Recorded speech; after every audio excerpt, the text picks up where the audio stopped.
तवती पालती दुधानी म्हणती नंदाची पोरे आजी चोरी केली खरे तया विन हे नासे नोहे दुसरी आईसे म्हणती नंदाची पोरे आजी चोरी केली खरे सवे तुकया मेला तेने अगुना निला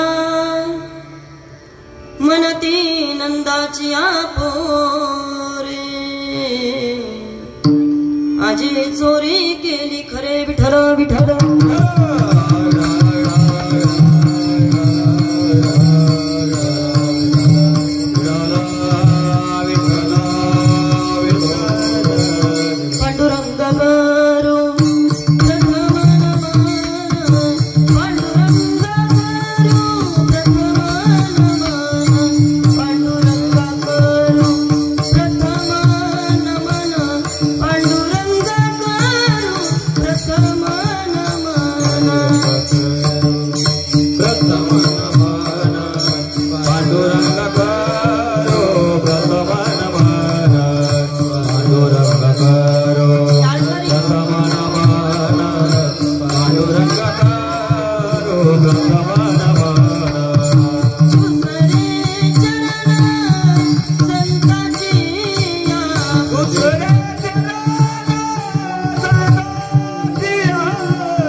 शरण्ये त्र्यंबके गौरी नारायणे नमस्तुते यौत प्रवेश मम वाचमिमां प्रसुप्तां संजीवयत्य किल शक्तिधर स्वधाम्ना अन्यांशहस्तचरण श्रवणत्वगादीन् प्राणान् नमो भगवते पुरुषाय तुभ्यं समचरण सरोजं सान्द्रनीलाबुधावं जगननी तपानी मंडना मंडनानां तरुण तुलसी माला कंदरं कणजनेत्रं सदयदवलहासं विठ्ठलं चिंतयामि जयांचे केली स्मरण होय सकळ विद्यांचे अधिकरण तेचे वंदू श्री चरण श्री गुरूंचे ते नमस्कारोनी आता ओम नमो ज्ञानेश्वरा करुणा करा दयाळा तुमचा अनुग्रह लादलो पावन झालो चराचरी मी कळा कुसरी काहीच नेने बोलतो वचने अति भाविक एका जनार्दनी तुमचा दास त्याची आस पुरवावी मस्तक हे पायावरिया वारकरी संताचा वारकरी संताचा या वारकरी संताचा मस्तक हे पायावरिया वारकरी संताचा वारकरी संताचा सेवे लागी सेवक झालो तुमच्या नामो निज चरणात अहो स्वामी तुकया देवा यावरी नकरावा नवे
तापत्रय विनाशाय श्रीकृष्णाय वयं नुमः कस्तुरी तिलकं ललाटपटले वक्षस्थले कौस्तुभं नासाग्रे वरमौक्तुकं करतले वेणुकरे कनकनं सर्वांगे हरिचन्दनं सुललितं कंठे च मुक्तावली गोपस्त्री परिवेष्टितो विजयते गोपाल चूड़ामणि प्रभु के चरणों में सदा पुनि पुनि करू प्रणाम रे ऐसे माया तारी रे मेरे प्रियतम श्याम।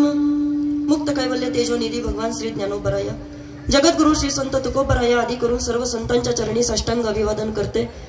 मायबाप श्रोत्यांना वंदन करते आणि या कीर्तन रूपी सेवेला सुरुवात करते। कीर्तन रूपी सेवे करता गायलेली गवळण देऊचे सुप्रसिद्ध साधू वैराग्याचे मूर्तिमंत पुतळे जगद्गुरु जगद्मान्य जगद्व्यापक श्रीमंत श्री जगद्गुरु तुकोबराय यांची चार चरणाची वारकऱ्यांच्या परिचयाची पाठ्यातली कोणताही कार्यक्रम असू दे या ठिकाणी त्या कार्यक्रमाची सांगता मग तो 1.5 दिवसाचा असू दे 2.5 दिवसाचा असू दे 3.5 दिवसाचा असू दे 5 दिवसाचा असू दे महिनाभराचा असू दे सप्ताह असू दे किंवा वर्षभराचा कार्यक्रम असू दे पण त्या कार्यक्रमाची सांगता ही काल्याच्या कीर्तनानं व्हावी लागते। भगवान श्रीकृष्ण परमात्म्यानं गोकुळामध्ये केलेल्या लीलांचं वर्णन तुकोबराय आजच्या या अभंगाच्या माध्यमातून करतात। विठ्ठल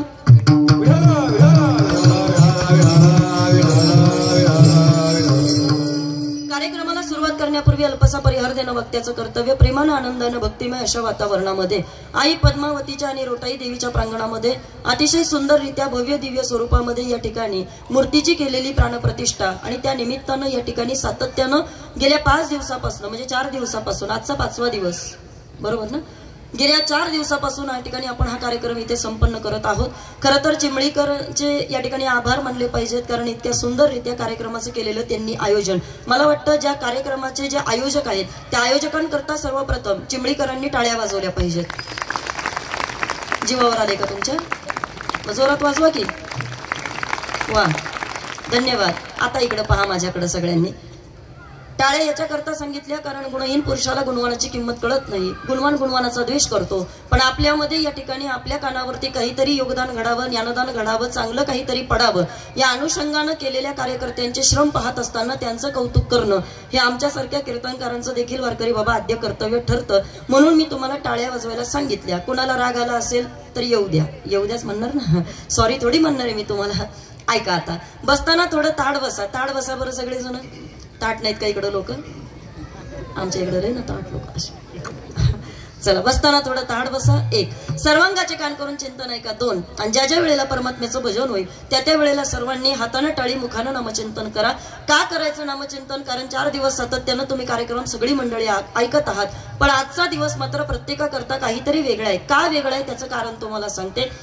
आपल्या दृष्टीनं तसं पाहिलं तर वारकरी बाबा आज दिवस महत्वाचा ठरतोय कारण आज या ठिकाणी आपली आई आपल्या सिंहासनावरती विराजमान झालेली तुम्ही आम्ही सर्वांनी पाहिलं आणि म्हणून मला तरी असं वाटतं की आज खऱ्या अर्थानं प्रत्येक कार्यकर्त्याला आज एक समाधान वाटत असेल का ज्याच्याकरता इतका अट्टहास केला होता आज आमची ती इच्छा खऱ्या अर्थानं देवीनं पूर्ण करून घेतली। आमची इच्छा होती मूर्तीचं प्राणप्रतिष्ठा व्हावी आमची इच्छा होती का या ठिकाणी पुन्हा एकदा नाविन्यपूर्व या ठिकाणी मंदिराची आमची या ठिकाणी उभारणी व्हावी आणि त्या एका अनुषंगानं का होईना पण आज सगळे वारकरी त्या निमित्तानं समाधानी असतील सगळ्या महिला वर्ग आज आनंदी असतील कारण प्रत्येकाला एकच वाटत असेल काय कृतकृत्य झालो इच्छा केली ते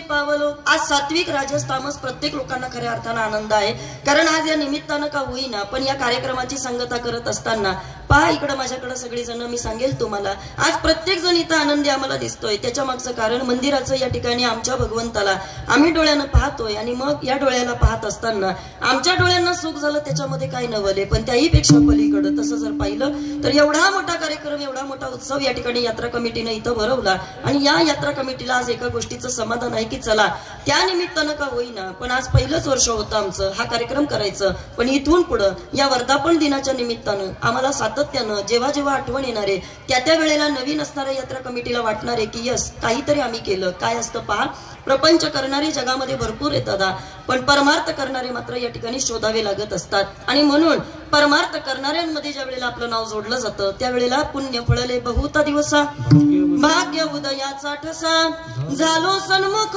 तो कैसा संत चरण पावलो आजी पिटले माझे कोडे बहुत जन्माचे साकडे आज खऱ्या अर्थानं आपल्या आयुष्याचं कोडं सुटलं गड्या असं म्हणायला काही अवघड ठरणार नाही आणि म्हणून या ठिकाणी आपल्याला आज कार्यक्रमाची सांगता करायची माझ्याकडे 3 जबाबदाऱ्या आहेत आजच्या या कार्यक्रमामध्ये कोणत्या ऐका माझ्याकडे पहिली जबाबदारी कारण जबाबदारीचं कीर्तन असतं सांगतेचं मला सांगितलं पहिली गोष्ट म्हणजे ताई कुणाचंच नाम उल्लेख करू नका मला सुखलाल महाराज बुचडे जे आमच्या इकडचे आहेत त्यांच्या असणारे नातेवाईक आणि त्यांच्या नातेवाईकांच्या मार्फत मिळालेला हा कार्यक्रम पण आता त्या व्यक्तीचं उघड नाव मला घेता येत नाही माझ्या पहिल्या जबाबदारीतनं मी बाजूला झालेली आहे पण आता माझ्याकडे राहिलेल्या 2 जबाबदाऱ्या कोणत्या बरं तर ऐका ज्यांना तुम्ही इथं आमच्या स्टेजवरती विराजमान केलंय त्या छत्रपतींच्या मूर्तीकडे पाहत असताना आमच्याकडे असणारे आता सध्याचे 2-3 प्रश्न आहेत एक बोलावं काय काय आजच्या कीर्तनामध्ये घड्याळ म्हणतंय माझ्याकडे बघ ऐकताय तुम्ही सगळेजण घड्याळ म्हणतंय माझ्याकडे बघ आणि या ठिकाणी आई साहेबांच्या प्रांगणामधनं या ठिकाणी प्रवेश करत असताना आई साहेबांच्या मूर्तीकडे पाहिलं तर असं वाटतं आई करता काहीतरी बोलावं इथं आल्यानंतर वाटतंय छत्रपतींकरता काहीतरी बोलावं व्यासपीठावरती आल्यानंतर अभंगाकडे पाहिल्यानंतर असं वाटतंय अभंगही सोडवला पाहिजे आणि म्हणून आजची संगत ही काल्याच्या कीर्तनानं व्हावी लागते म्हणून कालाही सांगणं तितकंच गरजेचं आहे आणि या तिघांचा मेळ मला कुठं घालता येतोय का तो प्रयत्न मला खऱ्या अर्थानं आज करायचा आहे विठ्ठल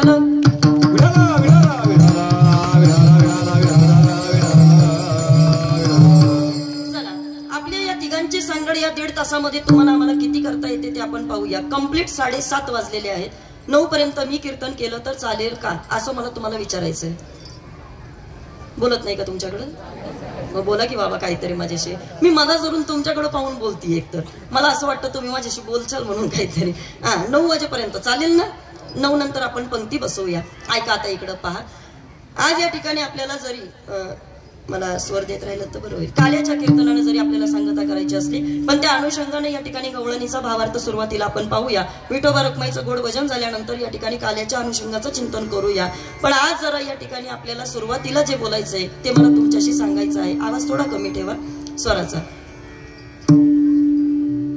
काय नेमकं झालं असेल बरं गोकुळामध्ये कशा करता तुकोबारायांना ही गवळण लिहावी लागली असेल याचं जो चिंतन तुम्ही आम्ही सर्वांनी पाहिलं तर तुमच्या आमच्या प्रत्येकाच्या एक गोष्ट फक्त लक्षात येणार आहे कोणती ऐका गवळणीचा अर्थ बोलता बोलता बाबा तो आपल्याला कळून जातो साधी गवळण आहे सोपी गवळण आहे सहज मी बोलतीये पण बोलता बोलता तुम्हाला त्याचा अर्थ कळणार आहे कसं काय इकडं पहा माझ्याकडं मी गवळण बोलते तुम्ही मला अर्थ सांगणार आहात कसं काय ऐका चिमडीकर पाहती गवळणी म्हणजेच काय गवळणींनी काहीतरी पाहिलं बरोबर आहे काय पाहिलं ताई गवळणींनी तवती पालती दुधानी पालती झालेली गवळणींनी पाहिलं कठीण आहे का बोला ना कठीण आहे का नाही ना मग एवढे बारीक तोंड का केलीत तुम्ही तुम्हाला टेन्शन आलंय का कशाचं ऐका गवळणीचा अर्थ फार सोपा आहे मला पुढे सांगायचंय तुम्हाला गवळणींनी पाहिलं आई दुधानं पालती घातली कळालं ताई आम्हाला पण आता ऐका म्हणती नंदाची या पोरे नंदाच्या पोरांनी सांगितलं काय आजी चोरी केली खरे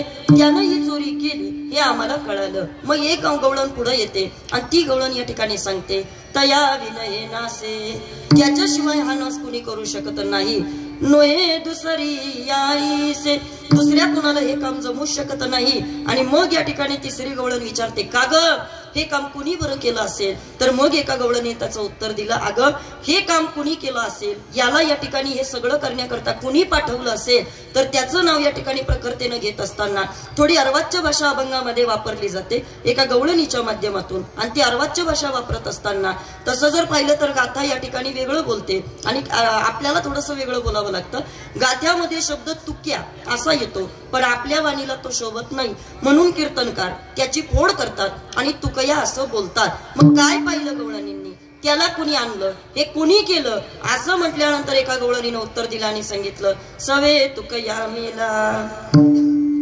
तिने अगुणानीला.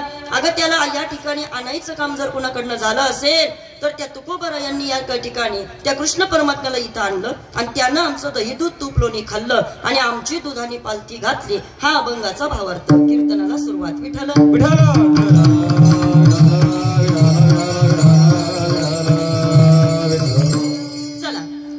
काही काही गोष्टी आज कीर्तनाच्या माध्यमातून सांगायच्यात. कोणत्या गोष्टी सांगायच्यात? पहिलं काल्याचं काही चिंतन आहे ते मला तुम्हाला पहिलं सांगावं लागेल. ऐका इकडं पा. वारकरी संप्रदायाचे दंडक आहेत बाबा. नियमाच्या बाहेर कीर्तनकारानं कीर्तन करू नये. मग खाली बसलेल्यांच्या प्रतिक्रिया नंतर पाहिल्या जाऊ शकतात, पण किमान का होईना ऐकणारी जी लोक आहेत ती वारकरी आहेत आणि त्यांच्याकरता मला काही गोष्टी इथं ताकदीनं बोलायच्यात आज. ऐका. झालं असं पहा, सगळ्या गोकुळामध्ये एक बातमी पसरली की अगं यशोदेचा तो कृष्ण प्रत्येकाला त्रास देतोय. यशोदेचा कृष्ण प्रत्येकाच्या घरी जातोय आणि चोऱ्या करतोय. मग वारकरी बाबा सगळ्या गवळणींनी अशी मीटिंग धरली आणि मग सगळ्या गवळणी एकत्र आल्या आणि त्या गवळणी म्हणू लागल्या, आपण एक काम करायचं. काय करायचं? बचत गट चालू करायचा. काय करायचं? ऐका. आपण या ठिकाणी आपली कमिटी करायची, युनिटी करायची आणि आपलं एकत्रितपणा या ठिकाणी आपला महत्वाचा आहे. का? कृष्ण कुणाच्या घरी जाईल हे आपल्याला माहित नाही, कुणाच्या घरी जाऊन चोरी करेल हे आपण सांगू शकत नाही. मग त्याच्याकरता आपण या ठिकाणी सगळ्या गवळणींनी एकत्र यायचं आणि एकत्र आल्याच्या नंतर मात्र त्याला आपण काय करायचं तर आपण एक घर गावाच्या बाहेर शोधायचं. तिथं सगळीकडे आपण दही दूध तूप लोणी न्यायचं आणि ते घर या ठिकाणी पाहून आपण त्याला दरवाजा बंद करून घ्यायचा. एक मोठं कुलूप आणून त्या दरवाजाला लावायचं. सगळ्यांचं दही दूध तूप लोणी जर एका ठिकाणी असेल तर आलेला कृष्ण आपल्याला सहज पकडता येईल. तुम्ही ऐकताय सगळेजण. वारकरी बाबा ऐका. ठरवलं गवळणींनी का दही दूध तूप लोणी एका ठिकाणी गोळा करायचं आणि कृष्णाला रंगे हात पकडायचं. आई ऐका ना. आता मात्र या ठिकाणी प्रत्येकाची मीटिंग झाली, सगळ्या जणी गोळा झाल्या आणि सगळ्या जणींनी असं ठरवलं आणि असं म्हणतात एक मावशी होती का जी या ठिकाणी अध्यक्ष म्हणून तिची नेमणूक करण्यात आली. अध्यक्ष कळतात? बोला ना. अध्यक्ष जुनी मावशी. आणि मग तिला अध्यक्ष केलं आणि अध्यक्ष केल्याच्या नंतर अध्यक्षबाई या ठिकाणी सांगू लागली, ऐका तुम्ही थांबा, सगळं काम मी करते, तुम्ही काही काळजी करू नका म्हटली. त्याला असा रंगे हात पकडते आणि धरूनच म्हटली यशोदेकडे नेते. चला म्हटली माझ्या बरोबर तुम्ही. आणि मग त्या आजीनं त्या मावशीनं गावाच्या बाहेर एक घर पाहिलं आणि त्या घरामध्ये या ठिकाणी सगळीकडे आपण दही दूध तूप लोणी गोळा करायचं असं सांगितलं. पण आता ऐका. दही दूध तूप लोणी गोळा करायचं असं ठरलंय, सगळं काही या ठिकाणी झालंय आणि गवळणींनी आळीपाळीनं पारा द्यायचा असंही या ठिकाणी सुचलं आणि सगळ्या गवळणी वारकरी बाबा 10-11 वाजेपर्यंत रात्रीच्या पारा देत होत्या पण गप्पा रंगत होत्या. त्या ठिकाणी प्रत्येक गवळण एकमेकींना आपलं आपलं काहीतरी हितगुज सांगत होते. पण नंतर मात्र 12-1च्या सुमारास रात्री मात्र एक गवळण अशी पेंगायला लागली. बोला काय झाली? पेंगायला लागली. जसे आता तुम्ही हळूहळू असं तसे ती गवळण आता 12-1 वाजता पेंगायला लागली आणि आई बरोबर रात्री 1-1:30च्या सुमारास सगळ्या गवळणी अशा झोपून गेल्या. पण आता ऐका. पहाटे एका गवळणीला जाग आली आणि जाग आल्याच्या नंतर मात्र ती गवळण या ठिकाणी गडबडीनं उठली, पटकन या ठिकाणी तिथं गेली आणि तिथं जाऊन तिनं ते कुलूप उघडलं. जसं कुलूप उघडलं आतमध्ये गेली आणि मग मात्र तिनं जे दृश्य पाहिलं कपाळालाच हात लावला आणि सगळ्या गवळणींना या ठिकाणी जाग करू लागली. अय अगं झोपता काय? उठा उठा. काय झालं मावशी? कशाला या ठिकाणी जागा करताय? अगं आपण ज्याच्याकरता हा खटाटोप केला होता आणि आपल्याला जे वाटत होतं नव्हतं व्हायला पाहिजे तेच झालं. आणि मग सगळ्या गवळणी उठल्या आणि मग त्यांनी पाहिलं. काय पाहती गवळणी? पाहिलं बाबा त्या ठिकाणी गवळणींनी तवती पालती दुधानी, सगळी दुधानी पालती घातलेली त्यांनी पाहिली. आणि मग अध्यक्षबाईला राग आला. अध्यक्ष म्हटली थांबा ग तुम्ही, मला माहितीये हे काम कुणी केलं. कुणी? म्हणती नंदाची पोरे आजी चोरी केली खरे. अगं त्याच्याशिवाय हे काम कुणी करू शकत नाही. मावशी एक गवळणाशी पुढे आली आणि त्या अध्यक्षबाईला म्हणू लागली, आई तुम्ही म्हणताय ते बरोबर आहे. अगं पण ज्याच्यावरती आळ घेताय तो काय बारीक आहे का? हा अगं ज्याच्यावरती आळ घेताय त्याच्या घरी 9 लाख गाय आहे आणि मग जर त्याच्या वडिलांना ही गोष्ट कळाली 9 लाख गायी ज्याच्या घरी आहेत तो आपल्याकडे या ठिकाणी चोरी करायला येईलच कसा? बरं आपण त्याचं नाव घ्यायचं मोठ्याच्या पोराचं. उद्या लोक म्हणतील तुमच्या जीवेला काही बाई बरंच येते की तुम्हाला असं म्हणतील ना. मग मोठ्याचं असतं, त्याच्यावरती इतक्या पटकन आळ देता येत नाही, काय करायचं? आणि मग अध्यक्षबाई म्हटले असू दे मोठ्याचं असलं म्हणून काय झालं, तो काही करेल का? मला माहितीये काय तया विनये नासे नोहे दुसरी याईसे, त्याच्याशिवाय हे काम कोणी करत नाही. आणि मग शेवटी या ठिकाणी संतापलेल्या गवळणी, संतप्त झालेल्या गवळणी, रागावलेल्या गवळणी आज अभंगामध्ये अर्वाच्य भाषा वापरतात. कस काय बरं? ऐका. महिला वर्ग या ठिकाणी शक्यतो आपण सगळ्यांनी कार्यक्रम महिलांचाच ठेवलेला आहे आणि इथं संख्या सुद्धा महिलांची जास्त आहे. मला सगळ्या महिलांना विचारायचंय, प्रामाणिकपणे उत्तर द्या. जर आपल्याला एखाद्याचा राग आला आणि जर आपलं यत कदाचित भांडण झालं, रागवलेल्या स्थितीमध्ये प्रत्येक महिलेच्या तोंडून दोनच शिव्या निघतात. एक म्हणजे मेल्या आणि दुसरं नाही ना म्हणत तुम्ही. ऐका वारकरी बाबा, मेल्या ही शिवीच आहे ना. मग आता ऐका, त्याही गवळणी या ठिकाणी रागावल्या. का रागावल्या? ज्यांचं कष्टानं कमवलेलं दही दूध तूप लोणी कृष्ण घेऊन जातोय आणि ज्यांनी या ठिकाणी संपूर्ण या ठिकाणी साचवलेलं नवनीत या ठिकाणी कृष्ण या ठिकाणी पळवतोय, हे पाहिल्याच्या नंतर गवळणींना राग येणं स्वाभाविक आहे. आणि म्हणून त्या संतप्त झालेल्या गवळणी आता मात्र अर्वाच्य भाषा वापरतात. सवे तुकया मेला, अगं त्या मेल्यानं काय केलं तर तिने गुणानीला, त्याला इकडं घेऊन आला आणि आणला तर आणला, पण त्यानं आमचं दही दूध तूप लोणी या ठिकाणी खाऊन टाकलं. हा झाला भावार्थ. पण आता मला काही मुद्दे कीर्तनातले शोधायचे. कोणते? एक, सगळ्यात पहिल्यांदा म्हणजे ज्या गवळणी या ठिकाणी कृष्णाला धरायचं म्हणतात, कृष्णाला पकडायचं म्हणतात, वारकरी बाबा इकडं पहा माझ्याकडं, ज्या गवळणी त्या देवाला धरायचा विचार करतात त्या गवळणी कोण याचा विचार आपल्याला करायचा आहे. बरं, आपण म्हटल्याप्रमाणे एक गवळण या ठिकाणी होती का जिनं अध्यक्षपद भूषवलं होतं. मग असं या ठिकाणी बाकीच्या गवळणींना सुचवणारी मेन अधिकारी जी होती ती नेमकी कोण होती, जिच्याकडे कुलपाच्या चाव्या ठेवल्या जात होत्या. मग या ठिकाणी ती गवळण कोण ते आपल्याला शोधायचंय. नंबर 3, या ठिकाणी सगळ्या गवळणींनी ठरवलंय गावाच्या बाहेर जाई दूध तूप लोणी न्यायचंय. मग असं एकांताचं घर या ठिकाणी ते शोधलंय. मग ते घर कोणतं ते आपल्याला शोधायचंय. नंबर 4, त्यांनी या ठिकाणी जे कुलूप लावलं ते कुलूप कोणतं ते आपल्याला शोधायचंय. नंबर 5, जी रात्र झाली जेव्हापासून गवळणी पेंगायला लागल्या, मग ती रात्र कोणती होती ते आपल्याला शोधायचंय. त्यापेक्षा पलीकडं जिला पहिली जाग आली, सगळ्या तरी एकत्र नाही ना उठत, नाही ना, कोणीतरी एखादी उठली असेल ना. मग जिला जाग आली ती नेमकी कोण होती ते आपल्याला शोधायचंय. सगळ्या गवळणी या ठिकाणी उठतात आणि त्यानंतर पाहिल्याच्या नंतर दुधाने पालती घातलेली पाहतात. मग कृष्णानं दुधाने उतानी का ठेवली नाही, फोडून का टाकली नाही, पालतीच का ठेवली, याचं उत्तर शोधायचंय आणि काला पूर्ण करायचंय. विठ्ठल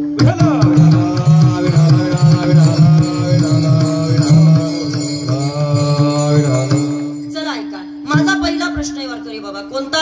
या ठिकाणी सगळ्या गवळणी ठरवतात त्याला रंगे हात पकडायचं, पण देवाला धरण्याकरता अधिकार असावा लागतो. एकीनं धरलंय, कोणी? धरीला पंढरीचा जोर, धरीला पंढरीचा जोर, धरीला पंढरीचा जोर, धरीला पंढरीचा जोर. गळा बांधून या दोर, गळा बांधून या दोर, गळा बांधून या दोर, धरीला पंढरीचा जोर, धरीला पंढरीचा जोर.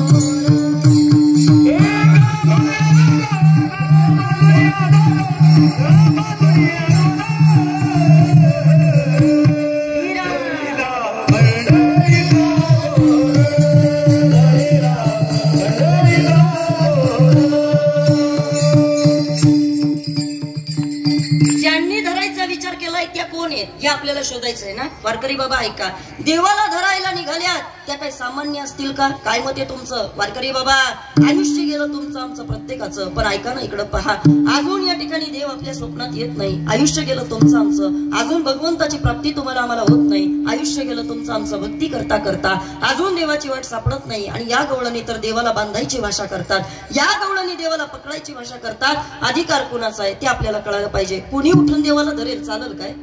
काय मत आहे तुमचं? चिमडीकर बोला की, कुणी उठून देवाला धरेल कस काय चालेल बा? देवाला धरण्याकरता अधिकार असावा लागतो. बहुत सुकृताची जोडी आणि म्हणून विठ्ठली आवडी, जन्म जन्मांतरी असेल पुण्य सामुग्री तरीच जीवाग्री नाम येईल श्रीरामाचे. कुणाच्याही मुखामध्ये देवाचं नाव येतं का? कुणी देवाच्या नादाला लागतं का? आणि कुणी देवाचा या ठिकाणी विचार करतं का? नाही. भक्ती करणाऱ्या सामान्य नाहीयेत. ज्या गवळणी देवाला धरण्याकरता निघाल्या त्या गवळणी कोण होत्या? तर त्या जाण वेद गर्भीच्या श्रुती. त्या कोण होत्या? तर रामायणामध्ये या ठिकाणी जो प्रसंग घडला होता, असं म्हणतात अहिल्याचा उद्धार करण्यासाठी भगवान प्रभू रामचंद्रांनी ज्या वेळेला शिळेला पाय लावला आणि त्या वेळेला शिळा होती मनुष्य झाली, थोर कीर्ती वाखाणली, लंका दहन केली हनुमंत काशाने. आणि ज्या वेळेला रामाचा पाय लागला, वारकरी बाबा, दगडाची बाई झाली. बाई म्हटले का तुम्ही? ऐका, दगडाची बाबा जशी अहिल्या झाली, स्त्री झाली, तसं या ठिकाणी रामायणामध्ये सांगतात सगळ्या ऋषीमुनींना ती बातमी कळाली. सगळ्या ऋषीमुनी या ठिकाणी प्रत्येक जण विचार करताय, अरे आपणही रामाकडे गेलो पाहिजे, एक एक दगड नेला पाहिजे आणि आपल्याला पाहिजे तशी एक एक बाई रामाकडनं आपण करून आणली पाहिजे. का करायची? कारण आपण सकाळी उठायचं, आपली अंघोळ आपण करतोय, पाणी आपण तापवतोय, झाडून आपण घेतोय, आपली कामं आपण करतोय, जेवण आपण बनवतोय. हे सगळं करता करता आपल्याला या ठिकाणी साधनेला वेळ मिळत नाही. मग सगळ्या जणी तिकडं जायचं आणि सगळ्या जणांनी या ठिकाणी एक एक बाई आपल्याला लागल तशी घेऊन यायची. आमचे गुरुजी फार गोड काला सांगायचे. आमचे गुरुजी म्हणायचे, ज्या ऋषीला जशी बाई पाहिजे होती तशी ते दगड घेऊन जायचे, ज्याला बारीक बाई पाहिजे होती ते अशी बारीक चिप घेऊन जायचे. चला म्हणे असं असं ते सांगायचे. पण आता ऐका, सगळी जण या ठिकाणी रामाकडे जातात आणि रामाचं स्वरूप पाहतात. आणि का नको बाबा रामाच्या स्वरूपाकडे पाहायला? जसं रामाच्या स्वरूपाकडे पाहिलं त्यावेळेला सगळे ऋषी या ठिकाणी त्याच्याकडे पाहत राहिले. का? योगी या दुर्लभ तो म्या देखील साजने. आणि पाहता पाहता म्हणा न पुरे धनी, त्याला पाहिलं कोणाला? राजस सुकुमार मदनाचा पुतळा. आणि असं गोड परमात्मा ज्या वेळेला डोळ्यासमोर दिसला, असं म्हणतात सगळ्या या ठिकाणी ऋषींना देवाला सांगायचं होतं, देवा आमच्या आमच्या दगड्यांच्या आम्हाला या ठिकाणी बाया करून द्या. काय म्हणायचं होतं? काय म्हणायचं होतं? बाया करून द्या. पण रामाच्या स्वरूपाकडे पाहिलं आणि ऋषींचं तोंडून पटकन वाक्य निघून गेलं, या दगडाच्या बाया करून द्या नाही म्हटले, आम्हाला बाया करून घ्या असं म्हटले. राम म्हटलं या जन्मामध्ये एक वचनी, एक पत्नी, एक बाणी, इकडे इच्छा पूर्ण होणार नाही, पुढच्या जन्मामध्ये या. आणि म्हणून रामायणामधले ते सगळे ऋषी त्या जाण वेद गर्मीच्या श्रुती आणि मग त्या सगळ्या असणाऱ्या श्रुती या ठिकाणी आल्या, त्या म्हणजे गवळणी. विठ्ठल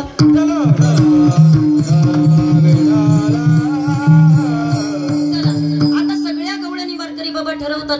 पण जिला पहिली जाग आली किंवा जी या ठिकाणी सांगते की आपल्याला हे सगळं काही करायचंय, ती नेमकी कोण आहे तेही आम्हाला कळायला पाहिजे. ज्या अधिकारी आहेत ज्या देवाला शोधण्याकरता निघाल्यात, मग आता या ठिकाणी प्रत्येकीनं ठरवलंय आपण गावाच्या बाहेर जायचं. का गावाच्या बाहेर जायचं? त्याच्याही मागचं कारण तुम्हाला सांगते. लोकांमध्ये आल्यानंतर बाबा देव आपल्याला या ठिकाणी कळू शकत नाही. तुम्ही ऐकताय वारकरी सगळेजण? ऐका, एक वाक्य तुम्हाला सांगते, जाता जाता घेऊन जा. जब आप अकेले रहते हो तो मेरे गोविंद से बात किया करो. तुम्ही ऐकताय? चिमणीकर इकडे पहा माझ्याकडे.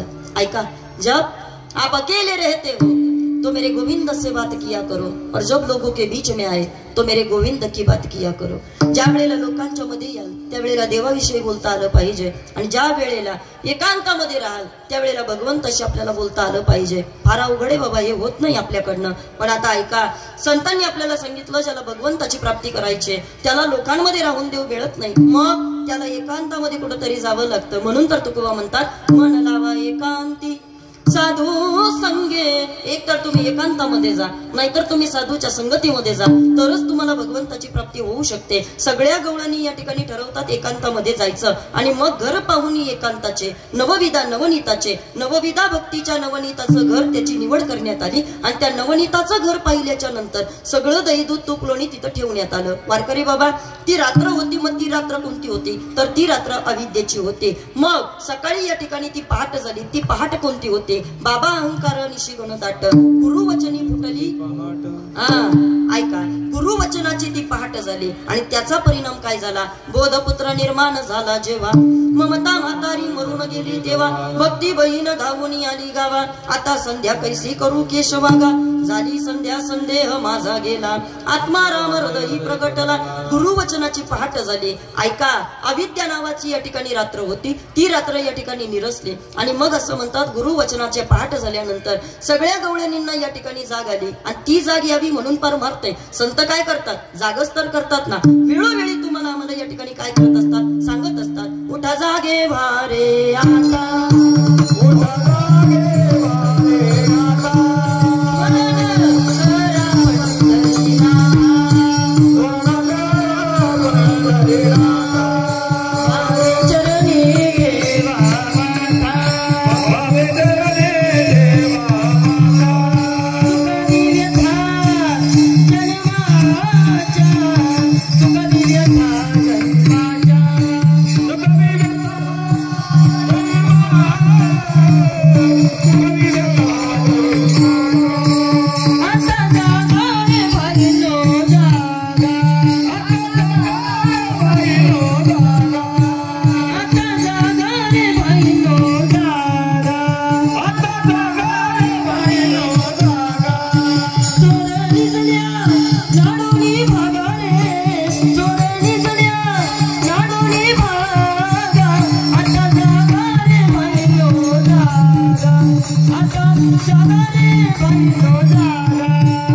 एवढ्या वेळा जागा केलंय आपल्याला.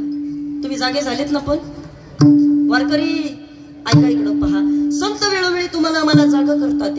गवळणीला जाग आली आणि गवळणी या ठिकाणी पळू लागली. कशा करता? अगं आपण या ठिकाणी एवढा खटाटोप केला, सगळ्या जणी रात्री झोपून गेलोय, पण आता मात्र या ठिकाणी आपण पाहिलं पाहिजे. एक गवळण या ठिकाणी उठती आहे. पहिली उठणारी कोण आहे हेही आपल्याला पाहायचंय ना? ऐका, वारकरी संप्रदायामध्ये तुकोबारा यांच्या गाथेमध्ये एक प्रमाण आहे. गाथा आपल्याला असं शिकवते, महिलांमध्ये 3 प्रकार या ठिकाणी प्रामुख्याने केले जातात. कोणते? कोणी सुना, कोणी लेकी, कोणी एकी स्वतंत्र. म्हणजेच काय? कुणीतरी या ठिकाणी इथं बसलेल्यांपैकी प्रत्येकाचे 3 प्रकार आहे. कुणीतरी कुणाच्या तरी लेकी असतील, बोला चिमळीकर, बरोबर आहे. कुणीतरी कुणाच्या तरी सुना असतील, बरोबर आहे ना. आणि कुणीतरी कुणाची तरी सासू असेल. काय मत आहे तुमचं? ऐका, इकडं पहा, इकडं पहा. वारकरी संप्रदायामध्ये 3 प्रकारच्या भक्ती आहेत वारकरी बाबा. किती? 3 प्रकारच्या भक्ती. ज्ञान मार्गाने देवाला मिळवता येतं, उपासना मार्गाने देवाला मिळवता येतं आणि कर्म मार्गाने देवाला मिळवता येतं.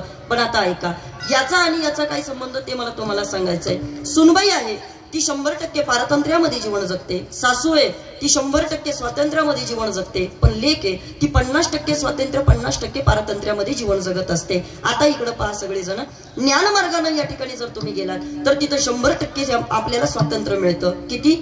किती?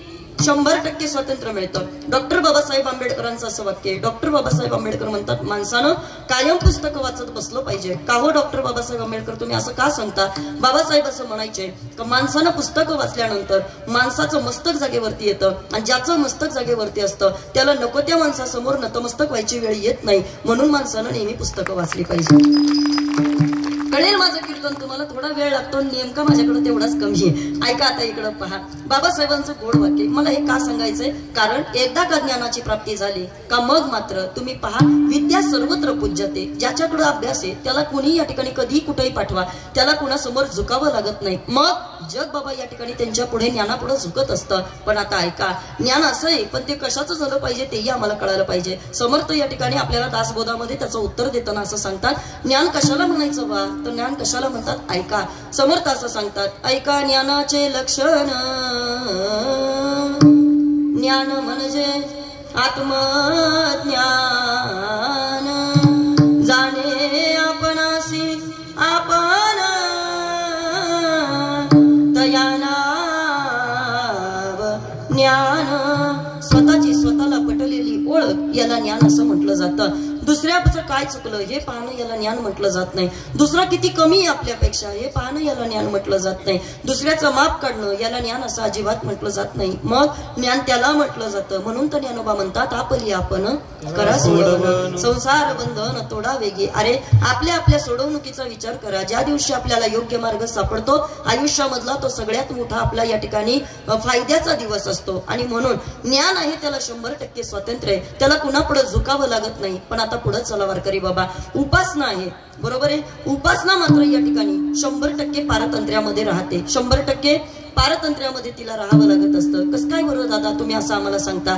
तर त्याच्याही मागचं मला कारण तुम्हाला सांगायचंय. ऐका, इकडं पहा, 100% स्वातंत्र्य याला ज्ञान असं म्हटलं जातं. 100% या ठिकाणी पारतंत्र्य त्याला उपासना असं म्हटलं जातं. कारण तिथं केवळ आणि केवळ आपल्याला भक्तीचा विचार करावा लागतो, स्वतःचा विचार करावा लागतो. म्हणून 100% पारतंत्र्य ते उपासनेचं जीवन आहे. आणि त्याही पेक्षा पलीकडं 50% स्वातंत्र्य 50% पारतंत्र्य हे एका लेकीचं जीवन आहे.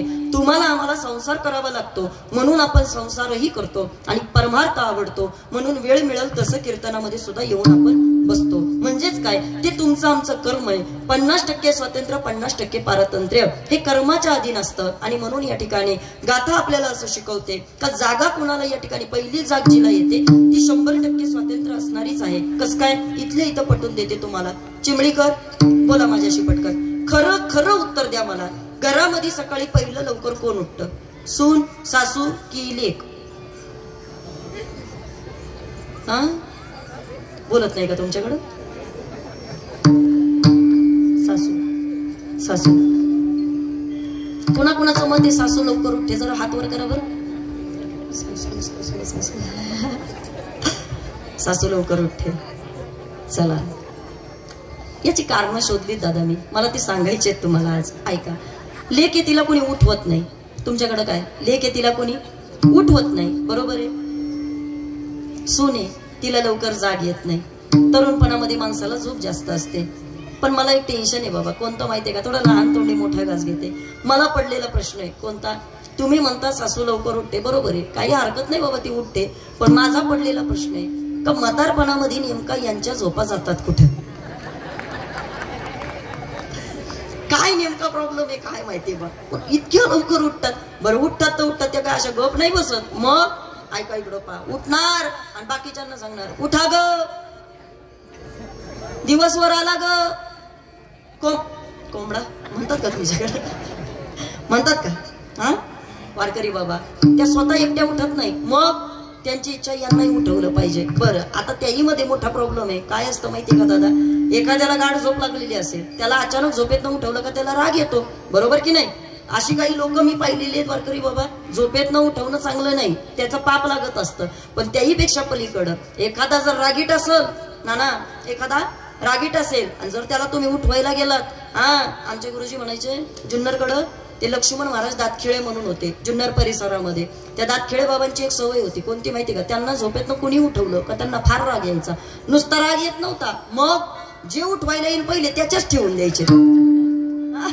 त्यांना कोणी उठवायलाच जात नव्हतं. त्याच्यामुळे मला एका सांगायचंय, पहा अरे ती उठतीये पण ती बाकीच्यांना उठवते. बरं ऐका, उठवल्यानंतर त्या ठिकाणी बाकीच्यांना गवळणींना राग येतोय. मावशी स्वतःही झोपत नाही, दुसऱ्याला झोपू देत नाही, कशाला उठा उठा करते, नेमकं काय झालं. आणि मग ती मावशी म्हटली, अरे तुम्ही काय झोपा काढायला आल्यात का. ऐका, चिमणीमध्ये एवढा मोठा कार्यक्रम आहे, आपण काय नुसत्या झोपा काढायच्या का. नाही, आपल्याला कशाला बोलवलंय एवढं माहित नाही का. ऐका आता इकडं पा, उठा लवकर चला. अगं तुम्ही ज्याच्याकरता या ठिकाणी एवढा खटाटोप केला होता, तिनं ते दरवाजा उघडला होता. कोणता, कवाड भ्रांतीचे उघडले, कुलूप मायेचे फोडले.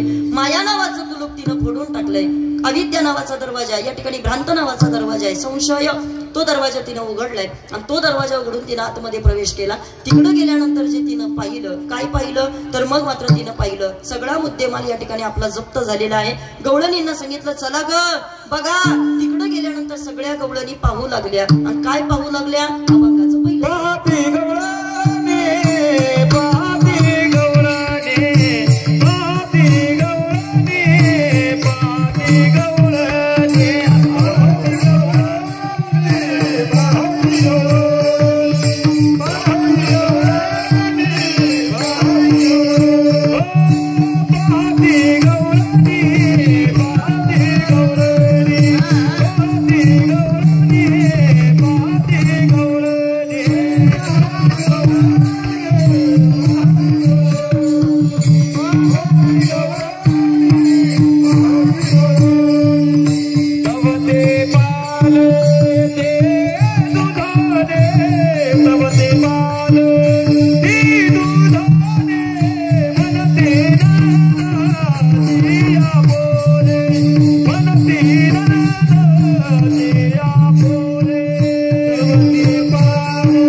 प्रश्न आहे तुम्हाला सर्वांना. काय ऐका इकडं पा, पहिला महिलांना विचारते मग तुमच्याकडे येते. महिला वर्ग, भांडी घासता का तुम्ही घरी,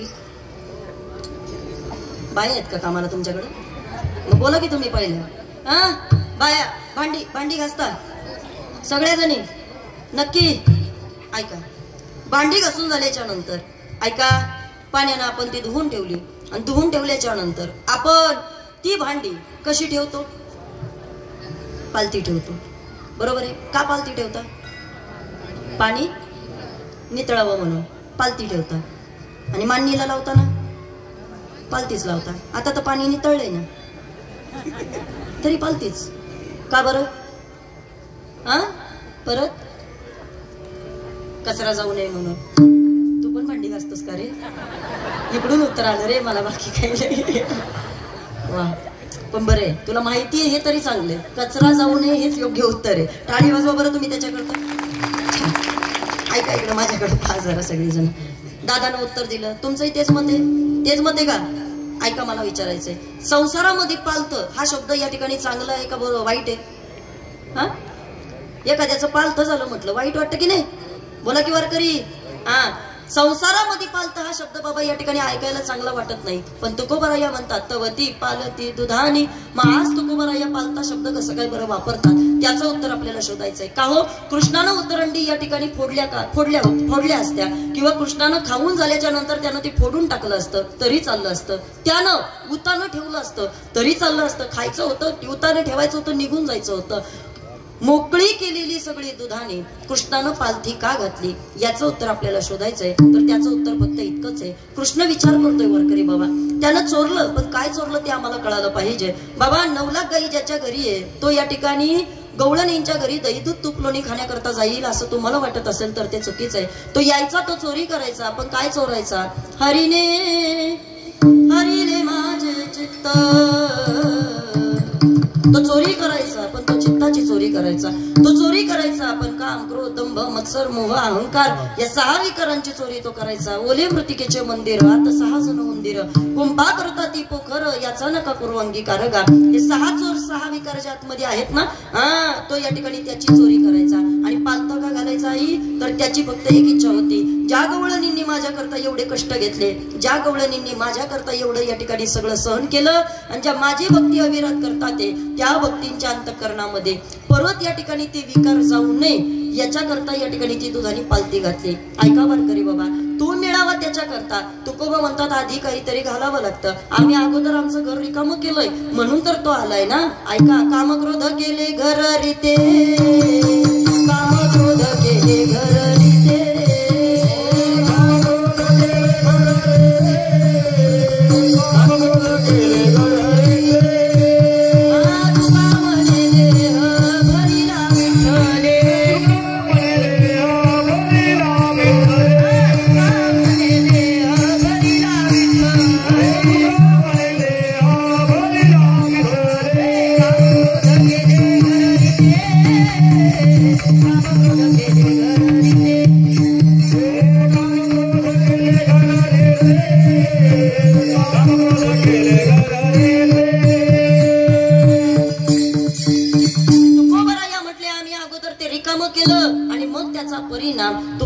चित्त करारे निर्मळ येवो नि गोपाळ राहे तेथे. अगोदर हे निर्मळ केलं का मग त्याला येण्याकरता जागा आपल्याला मिळत असते. पण इकडं पहा ना वारकरी बाबा, विषय लोभी भुलले जीव आता याची कोण करील किंव.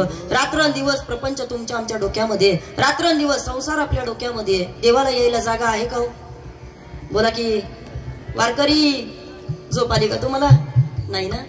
ऐका, देवाला यायला जागाच ठेवली नाही आपण. देव येईल पण राहील कुठं हाही मोठा प्रश्न आहे. आणि म्हणून या ठिकाणी कृष्ण विचार करतोय, काय आता जर मला या ठिकाणी परत यांच्याकडे जायचं असेल तर ते दुधानं पालतं घालणं गरजेचं आहे. त्यांचं जे नवनीत आपण चोरून केलेलं आहे, काम क्रोध दंभ मत्सर जे त्यांचं घालवलंय, आता परत त्याच्यामध्ये ते जायला नको. कधी कधी असं होतं वारकरी बाबा. ऐका इकडं पहा, आपल्या वारकरी संप्रदायामध्ये एक प्रमाणे जड भरत राजा हरणीगर व्हा गेला आणि घाला तो घातला वासनेनं. मला सांगा, ज्यानं या ठिकाणी सगळ्या सुखाचा त्याग केला होता, 18 12 वनस्पती फळे फुले बोलती, 22 त्या पोखरणी नदी गंगा वाहते, ज्या घरी कुलस्त्रिया राज्य राणी व संपत्ती हे सुख सांडून या कासया वन सेविती. आणि ताई, ज्यानं सगळ्याचा त्याग केला, जो रानामध्ये गेला, वनामध्ये गेला, साधना करत होता. आणि मग मला इथं बसलेल्या प्रत्येक वारकऱ्याला विचारायचंय, ज्यानं या ठिकाणी जे पाडस, जे हरणाचं पाडस मरायला लागलं होतं, मरायला, बरोबर आहे ना, मग मरायला लागलेल्या हरणाच्या पाडसामध्ये जर त्याचा जीव अडकला असेल तर काय हरकत होती सांगा?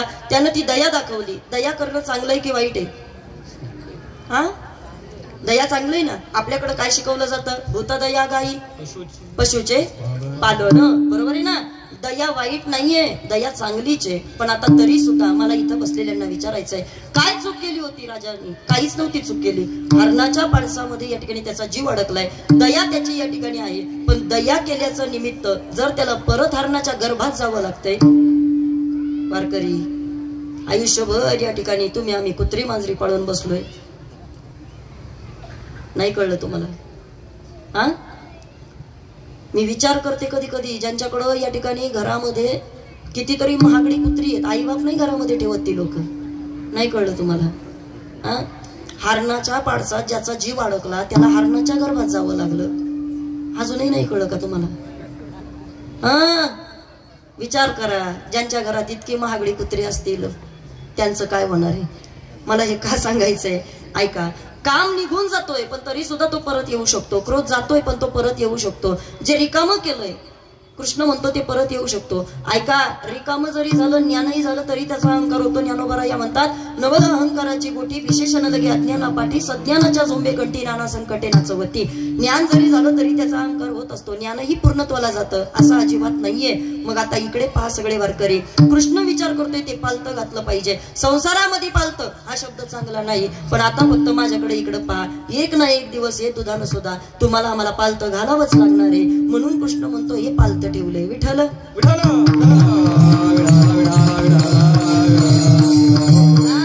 आता बाबा या ठिकाणी चालतोय बोलतोय म्हणून लोकांना हे दिसतंय, पण एकदा का याच्यामधला जीवात्मा निघून गेला, बोला पटकन, यालाही या ठिकाणी कुठं ना कुठं तरी बाबा पालतं पडावंच लागतं ना. सगळं काही या ठिकाणी टाकून जावंच लागतं ना. आणि मृत्यू लोकाचा त्या नियम आहे दादा. आएगा नोटे जमानत ना होगी, पलने में कुछ भी अमानत ना होगी, होकर का कैदी तुझे चलना पड़ेगा, काया कुटी खाली करना पड़ेगा, भाड़े के भवन को क्या तू सवारे, जिस दिन तुझे घर का मालिक बुलावे उसका किराया तो भरना पड़ेगा, काया कुटी खाली करना पड़ेगा. ज्या दिवशी त्याचं बोलावणं येणार त्या दिवशी जावं लागणार आहे वारकरी बाबा. आणि म्हणून समाजामध्ये कोणाकोणाचं नाव राहिलं आतापर्यंत? आपली दुधानी पालती आहेत दादा, पण आता इकडं पहा, कृष्णाला ती पालती करावी लागतात. पण काही दुधानी असे आहेत बाबा की आजही अजरामर आहेत. कोणती दुधानी? तर आता उत्तर ऐका. संतांची कीर्ती बाबा समाजामध्ये आजही अजरामर आहे आणि भगवंताची कीर्ती आजही अजरामर आहे. ज्या देवीची या ठिकाणी तुम्ही आज मूर्तीची प्राणप्रतिष्ठा केली, इथं बसलेल्या प्रत्येकाला माहितीये आपण केली. याच्यामध्ये काय नवले? कुळीचे हे कुळदेवी केली ठावी संतांनी अगोदर तिची स्थापना केली. बरं, आपण मानतो म्हणून आतापर्यंत देवी असं नाहीये दादा. मग तिची कीर्ती कुठपर्यंत? नाथ बाबा सांगतात, स्वर्ग मृत्यू पाताळ याचा मंडप घातला हो,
संतांची आणि भगवंताची कीर्ती समाजामध्ये शिल्लक राहते, आजरामर राहते. आणि त्याही त्यापेक्षा पलीकडं चिंबळीकर एक गोष्ट मला तुम्हाला सांगायची ऐका. संपूर्ण महाराष्ट्रभर या ठिकाणी यंदाचं वर्ष आहे जगद्गुरु तुकोबारायांचा त्रिशतकोत्तर अमृत महोत्सवी वर्ष. म्हणून आपण सगळीजण या ठिकाणी आज तो सोहळा सगळीजण डोळ्यानं पाहतोय. मला सांगायचे वारकरी बाबा, तुमची आमची कीर्ती समाजामध्ये राहत नाही त्याच्या मागचं कारण आहे देहाला जाळून टाका याची राख होणार आहे. काय मत आहे तुमचं? देहाला जाळून टाका याची राख होणार आहे. याला मातीमध्ये गाडा, याला किड्या मुंगे खाऊन टाकणार आहे. याचं काही सार्थक होणार आहे दादा, याचं काही सार्थक होत नाही. पण आता इकडे पहा सगळेजण ऐका, या देहाचं सार्थक करता आलं जगद्गुरु तुकोबारायांना. म्हणून तर या ठिकाणी पिवळा पितांबर कैसा गगनी झळकला, गरुडावर बैसोनी माझा कैवारी आला. तुकोबारायांनी तुम्हाला आम्हाला जगाला दाखवून दिलं दादा. 375 वर्ष झाली, पण या ठिकाणी आजही तुकोबारायांचं नाव जगामध्ये प्रत्येकाच्या या ठिकाणी अंतःकरणामध्ये विराजमान आहे.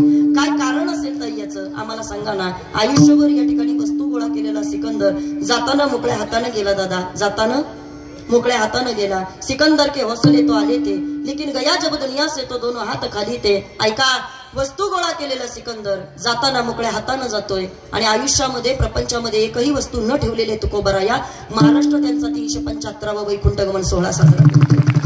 काय ताकद आहे गड्या संतांची, तुम्हाला आम्हाला कळायला पाहिजे. ऐका, आणि म्हणून मला तरी असं वाटतं हाच तुकोबारायांचा वैकुंठ गमन सोहळा तुम्हाला आम्हाला डोळ्यानं पाहता येणार आहे. हे तुमच्या आमच्या सगळ्यांचं भाग्य आहे. जाता जाता फक्त ताईच्या कीर्तनातून घेऊन जागड्या.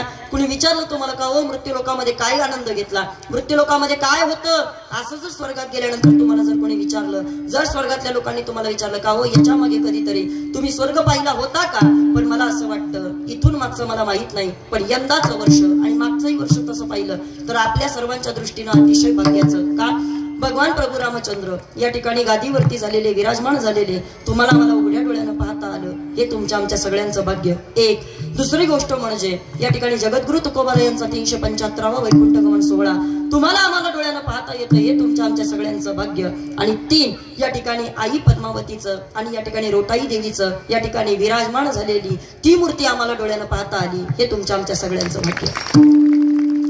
पुढच्या पिढीचं आपण सांगू शकत नाही, मागच्या पिढ्या गेल्या बाबा त्यांचं सांगू शकत नाही, पण आज हा सोहळा तुम्हाला आम्हाला डोळ्यानं पाहता येतोय. मला तरी असं वाटतं याच्यापेक्षा दुसरं भाग्य मृत्यू लोकामध्ये तुमचं आमचं कोणतंच नाही. बाबा दुधानं कधी ना कधीतरी पालतं होणार आहे ना, पण आता ऐका, पालतं होत असताना सुद्धा जाताना काय घेऊन जायचं गड्या हे तुम्हाला आम्हाला ठरवायचंय. इथून काय न्यायचंय तुम्हाला आम्हाला हे तुमचं आम्ही ठरवायचंय. आणि म्हणून मला असं वाटतं एवढे मोठमोठे सोहळे जर आपल्याला पाहता येत असतील आणि तुकोबारायांचा एवढा मोठा चाललेला कार्यक्रम आपण डोळ्यानं भरून पाहत असेल तर मी तरी असं म्हणते हे तुमचं आमचं सगळ्यात मोठं भाग्य आहे. का धन्य मनविन इह लोकी लोका, धन्य मनविन इह लोकी लोका, धन्य मनविन इह लोकी लोका, धन्य मनविन इह लोकी लोका. भाग्याने तुका देखिएला, भाग्याने तुका देखिएला,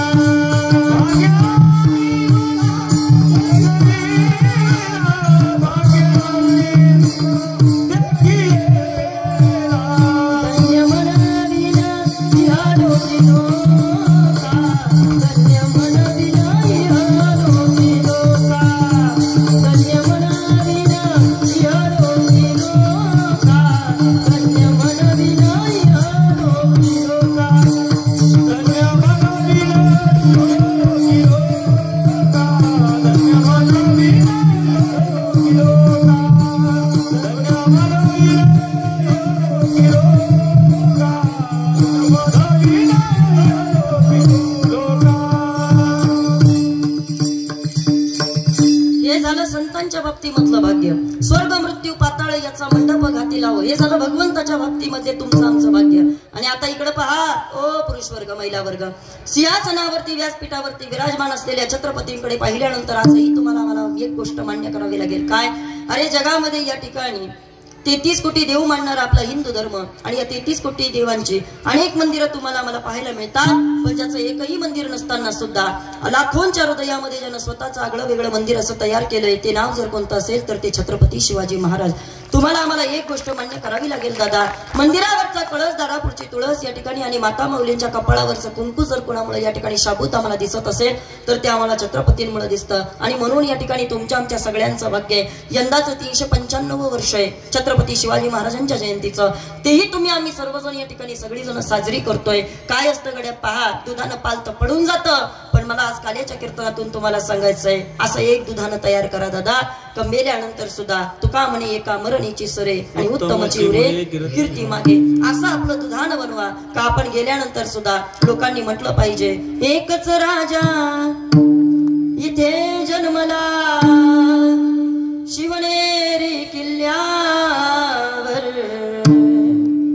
माझ्या राजाचं नाव गाजतंय गड किल्ल्याच्या दगडावर, माझ्या देवाचं नाव गाजतंय गड किल्ल्याच्या दगडावर. एकच राजा इथे जन्मला, एकच राजा इथे जन्मला शिवनेरी किल्ल्यावर, माझ्या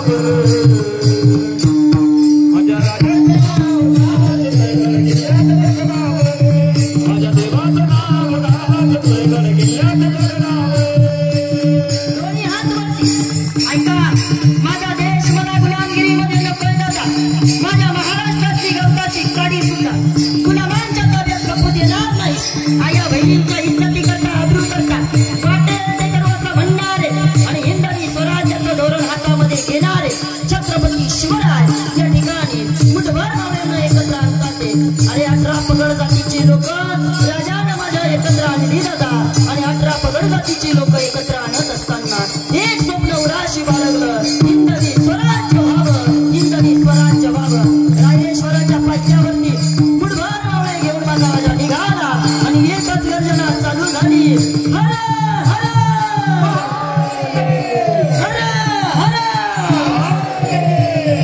सुंदर स्वराज्य निर्माण केले तलवारीच्या धारेवर, स्वराज्य निर्माण केले तलवारीच्या धारेवर, साठी वार झेलले आपल्या निधड्या छातीवर, जय भवानी जय शिवाजी, जय भवानी जय शिवाजी. प्राण प्रणाशी लढले महाबळे भरोसाच्या राजावर, प्राण प्रणाशी लढले महाबळे भरोसाच्या राजावर.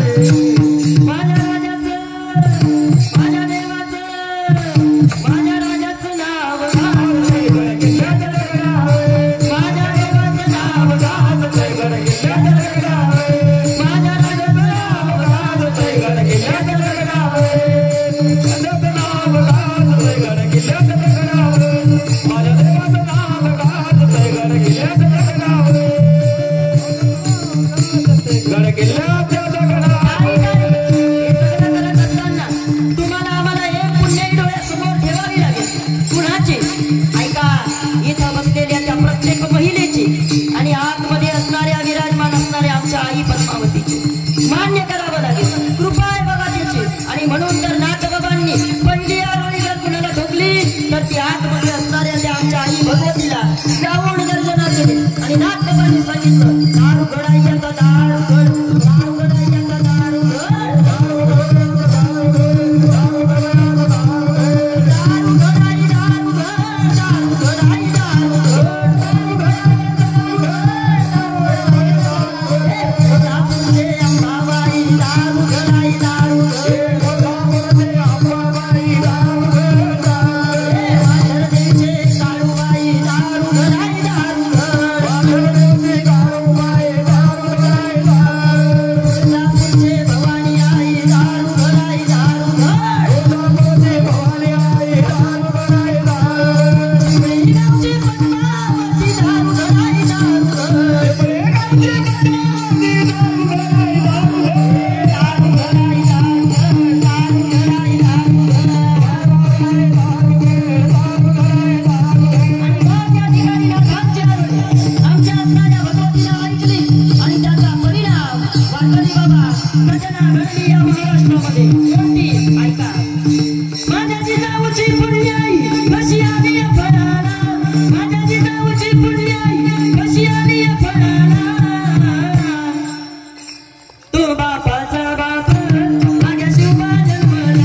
तुमच्याकडनं मी.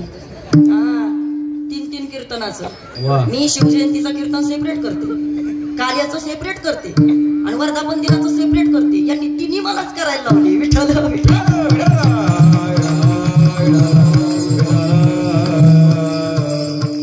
पण खेड तालुक्याची लोक हुशारच आहेत बरं का, काही म्हणा तुम्ही. तसा तुम्हाला माझ्याकडे पाहून अंदाज येत असेल चांगला. म्हणजे मी या गावची नसले तरी पण मी या तालुक्याची मुलगी आहे म्हणून मला सांगायला अभिमान वाटतो. खेड तालुक्याची पोरं हुशार आहेत म्हणा की तुम्ही सगळेजण. हो म्हणा, हो म्हणा. हा आता इकडं पहा, बरं वाटतं ना जरा आपलं आपल्याला. असं कधीतरी बाबा हे दुधानं पालतं होणार आहे. माझ्याकडे वेळ कमी आहे पण आता ऐका. हे दुधानं पालतं होण्याच्या अगोदर बाबा या ठिकाणी भगवंताला आपल्याला बोलवता आलं पाहिजे, साठवता आलं पाहिजे, मनामध्ये विराजमान करता आलं पाहिजे. शास्त्र आपल्याला असं सांगतं बाबा हे सगळं करायचंय, कशा करता करायचंय. त्या आई भगवतीची कृपा तुमच्या आमच्यावरती राहिली पाहिजे. पण ती कृपा कशानं राहते दादा, तर ऐका इकडं पहा. कृष्ण कन्हैया परमात्म्यानं ती सगळी दुधानी पालती घातलेली होती आणि ती दुधानी जशी पालती घातलेली पाहिली तशा या ठिकाणी गवळणींना राग आला. का राग आला त्याचं कारण तुम्हाला आम्हाला कळालं पाहिजे. ऐका, कुणी कुणावरती रागवतं का वारकरी? कुणी कुणावरती रागवतं का? नाही नाही नाही. मग या ठिकाणी आपलं काहीतरी गेलं याची या ठिकाणी चीड गवळणींना आहे, आपलं जातंय त्याचा राग गवळणींना आहे. आणि अर्थात ज्यांचं कष्टाचं आहे आणि ज्यांचं मेहनतीचं आहे त्यांचं गेल्यानंतर बाबा हळहळ लागणार नाही का? बोला पटकन. ज्यांचं कष्टाचं आहे, ज्यांचं मेहनतीचं आहे त्यांचा मुद्देमाल डोळ्या देखत जाताना ज्या गवळणींना दिसतोय त्यांना बाबा या ठिकाणी हळहळ लागणार नाही का? नक्कीच लागणार आहे. ऐका इकडं पहा, मी सांगेल तुम्हाला. अरे ज्याच्याकडे भरपूर आहे त्याचं थोडं गेलं तरी या ठिकाणी मला असं वाटतं तो एक वेळ ते सहन करू शकतो. पण रात्रंदिवस कष्टानं या ठिकाणी जमवलेलं दही दूध तूप लोणी कृष्ण येतोय काय आणि आपलं दही दूध तूप लोणी घेऊन जातोय काय? एवढं सगळं कष्टाचं घेऊन जाण्याचा परिणाम गवळणींना त्याचा राग आला. गवळणी अतिशय चिडल्या, गवळणी संतप्त झाल्या आणि रागावलेल्या गवळणी आता मात्र एकमेकींना बोलत होत्या. काय ग, कुणी केलं असेल हे, कुणी केलं असेल हे, कुणाचं काम असेल हे? आणि मग सगळ्या गवळणी म्हणत होत्या अगं आपण ठरवलं होतं त्याला पकडायचं, आपण ठरवलं होतं त्याला चोराय, आपण या ठिकाणी त्याला धरायचं आणि यशोदेच्या समोर उभं करायचं. बघ यशोदे पकडून आणलं का नाही तुझ्या कृष्णाला, असं त्यांनी ठरवलं होतं. आणि म्हणून या ठिकाणी एवढा अट्टहास त्यांनी केला होता. पण जशी दुधानी पालती पाहिली मग मात्र त्यांना आतमध्ये फार वाईट वाटलं. का? आमचा सगळा मुद्देमाल त्या कृष्णानं म्हणे जप्त केला, आमचं सगळं नवनीत्यानं चोरून नेलं आणि आमचं सगळं काही गेलं. मी इकडे बोलेल तुमच्याशी. वारकरी बाबा ऐका, कष्टाची या ठिकाणी कधी बाबा या ठिकाणी तळतळ माणसानं घेऊ नये. तुम्ही ऐकताय सगळेजण. कोण्या गरीबाची कधी माणसानं तळतळ कधी घेऊ नये. का बरं? त्याचं कारण तुम्हाला सांगते. प्रत्येक माणसाच्या खिशामध्ये बाबा लाखो रुपयाचा बंडल असला पाहिजे, नाही असं नाही. माझी स्वतःची इच्छा आहे प्रत्येक माणसाच्या खिशामध्ये लाखो लाखो रुपयांचे बंडल असू दे गड्या, नाही असं नाही. पण ताईच्या कीर्तनामधनं एक वाक्य घेऊन जा. तुमच्या खिशामध्ये दादा लाखो रुपयाच्या नोटांचा खळखळाट असू दे, फक्त आणि फक्त त्याच्या मागं कोण्या गरीबाचा कधी तळतळाट नसू दे. कमवा गड्या पैसे तुम्ही, वा मोठे तुम्ही, पण मोठं होत असताना फक्त कोण्या गरीबाची तळतळ घेऊ नका. गवळणी आज रागवतात, गवळणी चिडतात ते, कारण त्या म्हणतात ते आमचं गेलंय, ते कष्टाचं गेलंय. ऐका महिला वर्ग, कल्पना करा. इथं या ठिकाणी कीर्तनकार येतात, कीर्तनकार तुम्हाला सांगतात जाताना माणसानं काही नेलं नाही, येताना सोबत काही आणलं नाही म्हणतात ना ओ वारकरी, म्हणतात की नाही? ऐका ना इकडं पहा ना, सगळी म्हणतात ना आपल्याला. मला तुम्हाला विचारायचंय, ऐका. म्हणतात कीर्तनकार येताना काही आणलं नाही, जाताना काही नेणार नाही. कल्पना करा मी तुम्हाला असं सांगितलं आणि मग 80 वर्षाचे बाबा मला म्हटले ताई तुम्ही म्हणता तेच खरंय, तुम्ही म्हणता तेच बरोबर आहे. मला इथं मान हलवली आणि मला इथं बसलेल्यांनी सांगा, इकडून जात असताना त्या बाबानं ज्या ठिकाणी त्यांची चप्पल काढली त्या ठिकाणी जर त्यांना त्यांची चप्पल नाही सापडली, बाबाच्या डोक्यात खरंच माझं कीर्तन राहील? हा चिमळीकर, बाबाच्या डोक्यात दुसरं कीर्तन चालू होईल. कुणी नेली असं? माझीच का नेली असं? खरंय हा, कुणी नेली असं? माझीच का नेली असेल? मला काय म्हणायचं ऐका, ज्याचं कष्टाचं जातं 200 रुपयाची असते, 2-2 वर्ष वापरलेली असते, अंगठा तुटलेला असतो, पण तरी 200 रुपयाची चप्पल गेलेली माणसाला सहन होत नाही. मग एवढा मुद्देमाल ज्या कृष्णानं या ठिकाणी गोकुळामधनं या ठिकाणी सगळ्या गवळणींचा नेला, त्या गवळणी बिचाऱ्या का बरं शांत बसतील? त्यांनाही कुठंतरी तळमळ आहे, कुठंतरी हळहळ मनाला लागलेली आहे आणि म्हणून त्या गवळणी आता चिडतात आणि ओरडतात, एकमेकींना म्हणतात काय ग तुझं लक्ष नव्हतं का, तुझं लक्ष नव्हतं का, तो आलाच कसं काय, त्यानं नेलंच कसं काय, त्यानं या ठिकाणी येईपर्यंत एवढं खाईपर्यंत तुम्ही सगळेजणी काय करत होत्या, अशी चर्चा चालू झाली. आणि मग जिच्याकडे अध्यक्षपद होतं ती म्हटली बाई मला सगळं माहितीये, काय हे सगळं केलं कुणी केलं? म्हणती नंदाची पोरे आजी चोरी केली खरे. अगं ही चोरी फक्त आणि फक्त त्या नंदाच्या पोरानं केली. आणि मी सुरुवातीला तुम्हाला सांगितलं मोठ्या माणसावरती बाबा पटकन आळ घेता येत नाही, बरोबर आहे ना? मोठ्या माणसावरती पटकन आळ घेता येत नाही. आजही समाजामध्ये श्रीमंत आणि गरीब ही दरी तशीच आहे दादा. मी सांगेल तुम्हाला, गरीबाचा एकुलता एक मुलगा जातं, त्याची कोणाला दखल घेता येत नाही. श्रीमंताचं एखादं कुत्र मेलं तरी पेपरात बातमी येते. खरंय का खोटे चिमळीकर बोला. आणि म्हणून या ठिकाणी गरीब तो अजून गरीब होत चाललाय आणि श्रीमंत श्रीमंतच होत चाललेला आहे. ही दरी समाजामध्ये कायम आहे. सगळ्या गवळणी म्हणतात ते बाई अगं ते मोठ्याचं पोरे ज्याच्या घरी 9 लाख गाई आहे आणि त्याच्यावरती आपण आळ घ्यायचा, हे कुठलं बरं न्याय आहे? आणि आपण म्हटलो यशोदा ऐकल असं कशावरनं? ती ऐकायची नाही. अगं ते मोठ्याचं आहे, त्याला आपण असं बोलू शकत नाही. आणि मग गवळणी म्हटल्या मोठ्याचं असलं म्हणून काय झालं? तुम्ही ऐकताय, मोठ्याचं असलं म्हणून काय झालं? ऊस गोड लागला म्हणून काय मुळा सकट खावा, आणि गावचा पाटीला असला म्हणून काय गावाचं बुडवावा. छान म्हणत होते तुम्ही. हा अरे किती प्रीतीचा पाहुणा असू दे. हा मग काय बोला बोला. नाही ना वारकरी बाबा. अरे काय असेल तो मोठ्याचा, मग काय त्याला सगळं खाऊन द्यायचं का? जमणार नाही म्हटले. आणि मग सगळ्या गवळणी म्हटल्या आम्हाला कळालंय. काय कळालंय? तया विनये नासे नव्हे दुसरी यायसे. त्याच्याशिवाय हा नाश कोणी करू शकत नाही. हे काम फक्त आणि फक्त त्या कृष्णानं केलंय. हे त्याच्याशिवाय दुसऱ्या कोणाला जमणार नाही. आणि मग या ठिकाणी काय करायचं? आणि मग त्या गवळणीने सांगितलं अगं बाकी सगळं जाऊ दे, पण त्याला कुपळामध्ये आणलं कोणी? इकडं पहा, तुम्हाला आम्हाला यावं लागतं. कर्म पाप वासना याच्यामुळे तुम्ही आम्ही सगळेजण येत असतो. बरोबर आहे. आगा कर्मी जेवरावे ते सुख दुःख फळा यावे, मग ते भोगावया यावे देहा एक. पूर्वजन्मी पाप केले ते बहु विस्तारिले, विषय सुख नाशिवंत सेविता तिमिर कोंदले, 84 लक्ष योनी फिरता दुःख भोगले, ज्ञानदृष्टी हरपली, दोन्ही नेत्र आंधळे. चला पुढं वारकरी बाबा. जन्म घेणे लागे वासनेच्या संगे आणि त्याची झाले अंगे हरिरूप. कर्म पाप वासना याच्यामुळे तुम्ही आम्ही येत असतो. संतांना आणावं लागत असतं किंवा संत स्वइच्छेने येत असतात. आम्ही वैकुंठवासी आलो याची कारण असे. आणि बोलिले जे ऋषी साचवावे वर्ताया, पण देवाला मात्र आणावं लागतं. कस काय? जी आपल्यामध्ये विराजमान आहे तिच्याकडे पाहिल्यावर तुमच्या लक्षात येईल. अनादि निर्गुण प्रगटली भवानी,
बाबा आणावं लागतं, तिला यावं लागतं.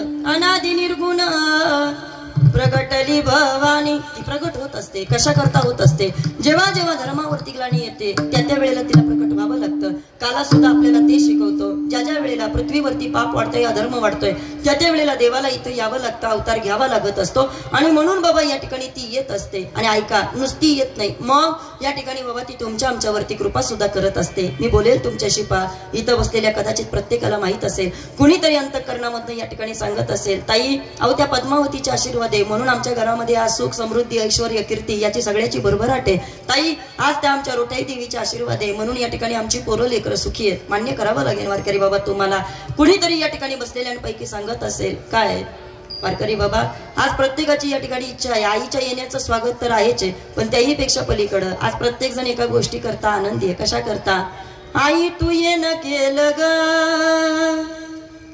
माझे माय,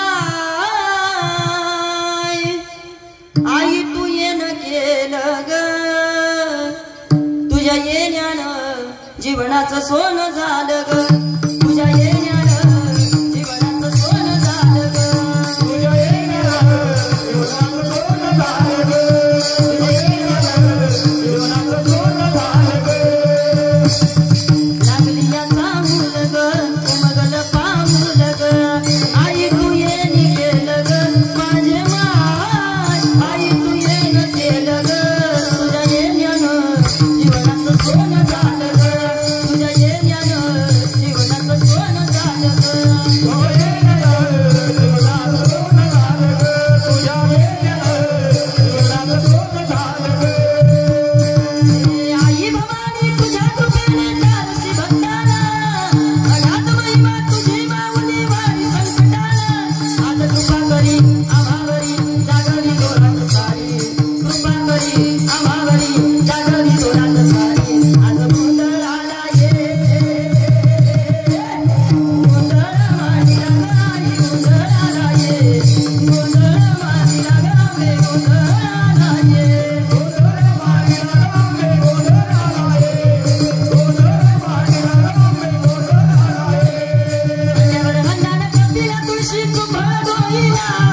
हंड्यावर हंड्याने कपिला तुळशी सुंबळ डोईला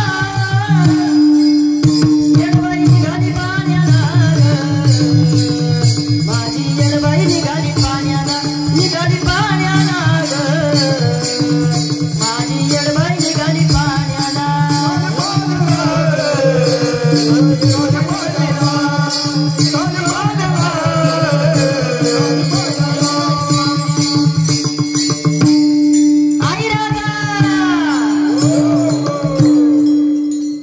मला आहे ना 20-25 देवींची गाणी येतात पण एवढ्या मोठ्या अंगणामध्ये मी जरा घाबरतीये हा त्या दिवशी आम्ही त्याला गेलो पेठ शहापूर भैरवनाथाचं मंदिर आणि ते भैरवनाथाची कथा केली टीव्हीला त्या लोकांनी ठेवलं ना माझं कीर्तन आणि तिथं गेले आणि मी घेतला काळ भैरवनाथाचा गजर हा आलं ना एकाच्या मी म्हटलं आता बस इथं घेतले 4-5 जणींची नावं तर मी कुणाला आवरायचं यापेक्षा असं बरं आहे ऐका तिच्याकडे बाबा आपल्याला प्रत्येकाला माहितीये ती येते पण कशा करता तुमच्या आमच्या सर्वांचं रक्षण करण्याकरता येत असते तुमच्या आमच्या सर्वांचा उद्धार करण्याकरता येत असते आणि मग त्या कृष्णानं सुद्धा तिथं येऊन या ठिकाणी एक केलं काय केलं तर सगळ्यांचं दही दूध तुपलोनी नष्ट केलेलं आहे सगळ्यांचे विकार त्यानं घालवलेले आहेत आणि गोकुळामध्ये या ठिकाणी तो आलाय पण त्याकरता या ठिकाणी त्याला कुणी आणलं असं संतप्त झालेल्या रागवलेल्या गवळणी या ठिकाणी विचारतात त्यावेळेला त्या गवळणींनी उत्तर दिलं कुणी आणलं सवे दुःख या मेला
मिरची कशासाठी मला चिमडीकर मिरची काल्यामध्ये मिरची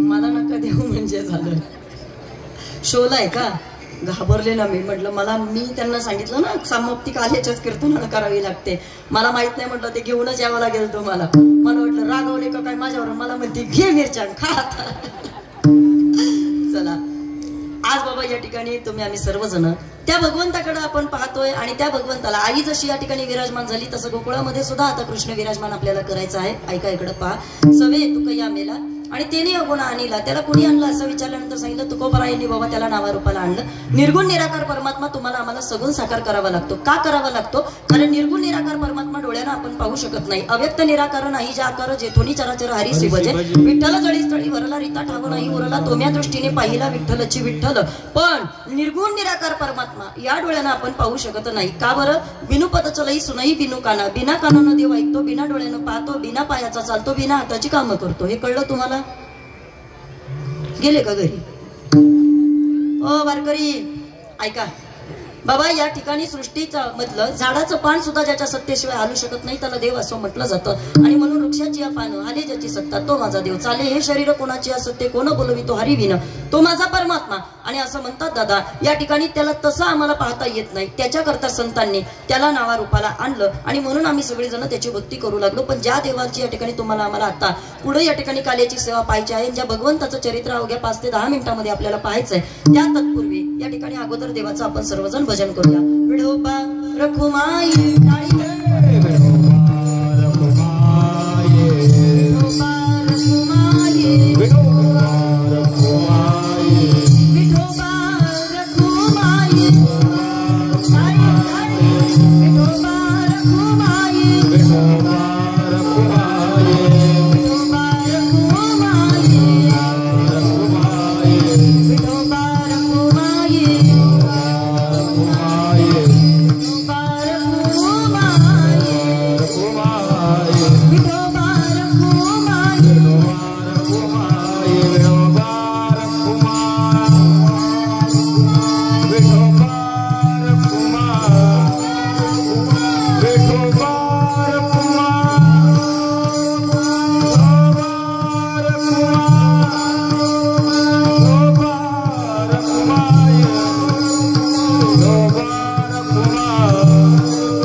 वारकरी संप्रदायामध्ये कोणत्याही प्रकारचा कार्यक्रम असला का त्याचा सेवा किंवा त्याचा शेवट हा काल्याच्या कीर्तनानंच आपल्याला करावा लागतो. प्रपंच आणि परमार्थ याच्यामध्ये फरक आहे बाबा. इकडे पहा ना माझ्याकडे सगळेजण ऐका.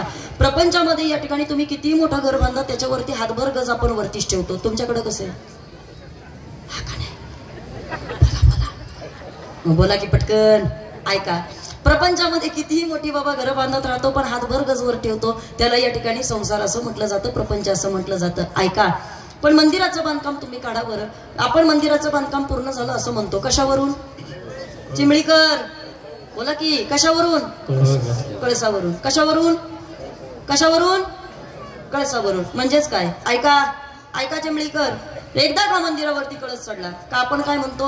आता मंदिराच्या बांधकामामध्ये काही शिल्लक राहिलं नाही. जोरात बोला. एकदा का मंदिरावरती कळस चढला का आपण काय म्हणतो? आता मंदिराच्या बांधकामामध्ये काही शिल्लक राहिलं नाही. तसं आता काल्याचं कीर्तन झालं का परत काय कोणी इकडे यायचं? काय बाबा सरळ सरळ नाही म्हणताय बा. काल्याच्या कीर्तनाला तुम्हाला आम्हाला सांगता करावी लागते. मग का करावी लागते त्याच्या मागचं कारण तुम्हाला सांगते. 3 प्रकारे बाबा या ठिकाणी काला केला जातो. एक हरिनामाचा खिचडी काला, देवभक्ताचा काला आणि जीवशिव ऐक्याचा काला. आज या ठिकाणी 4 दिवस झालं तुम्ही सगळेजण कार्यक्रम करतात. महाराष्ट्रातील नामवंत कीर्तनकार तुम्ही इथं बोलवता आणि त्यांच्या मुखातून त्यांच्या मुखारविंदातून या ठिकाणी त्यांच्या वाणीचा प्रसाद तुम्ही सर्वजण सेवन करताय. हा प्रसाद सेवन करत असताना खऱ्या अर्थानं या ठिकाणी हरी आणि नामाचा गजर इथं होतोय, त्याला हरिनामाचा खिचडी काला असं म्हटलं जातं. आता पुढे चला. या निमित्तानं का होईना भगवतीची आपण स्थापना केली, ते औचित्य आपण तुम्ही सर्वांनी साधलं आणि या ठिकाणी रोटाई देवी करता, पद्मावती करता आपण या ठिकाणी देव आणि भक्ताचं काय नातं असतं हे सगळ्या लोकांना आपण खऱ्या अर्थानं दाखवून दिलं. आज आम्ही भक्त आहोत, आम्ही त्या देवीचे भक्त आहोत आणि म्हणून या ठिकाणी देव आणि भक्ताचा एक काला तुम्हाला आम्हाला करावा लागतो. आणि तिसरा काला आहे तो म्हणजे जीवशिव ऐक्याचा काला. जीवशिव ऐक्य कधी होत असतं तर खऱ्या अर्थानं तुम्हाला आम्हाला त्या परमात्म्याच्या स्वरूपामध्ये एकरूप होता आलं पाहिजे. पण या तिन्ही काल्यांमध्ये या ठिकाणी एक महत्वाचा काला देखील आहे, त्याला दही लईचा काला असं म्हटलं जातं. जो भगवंतानं या ठिकाणी गोकुळामध्ये केला होता तो काला तुम्हाला आम्हाला का सेवन करावा लागतो? कारण ते कीर्तन म्हणजे प्रसादाचं कीर्तन असतं. या काल्याच्या मिसे देव जळे झाले मासे म्हणून ते आपल्याला इथं करावं लागत असतं. उपजोनी या पुढे येऊ काला खाऊ दही भात म्हणून आपल्याला तो काला करायचा असतो. आणि वैकुंठी तो ऐसे नाही कवळ काही काले असे म्हणून आपल्याला तो काला करायचा असतो. विठ्ठल विठ्ठल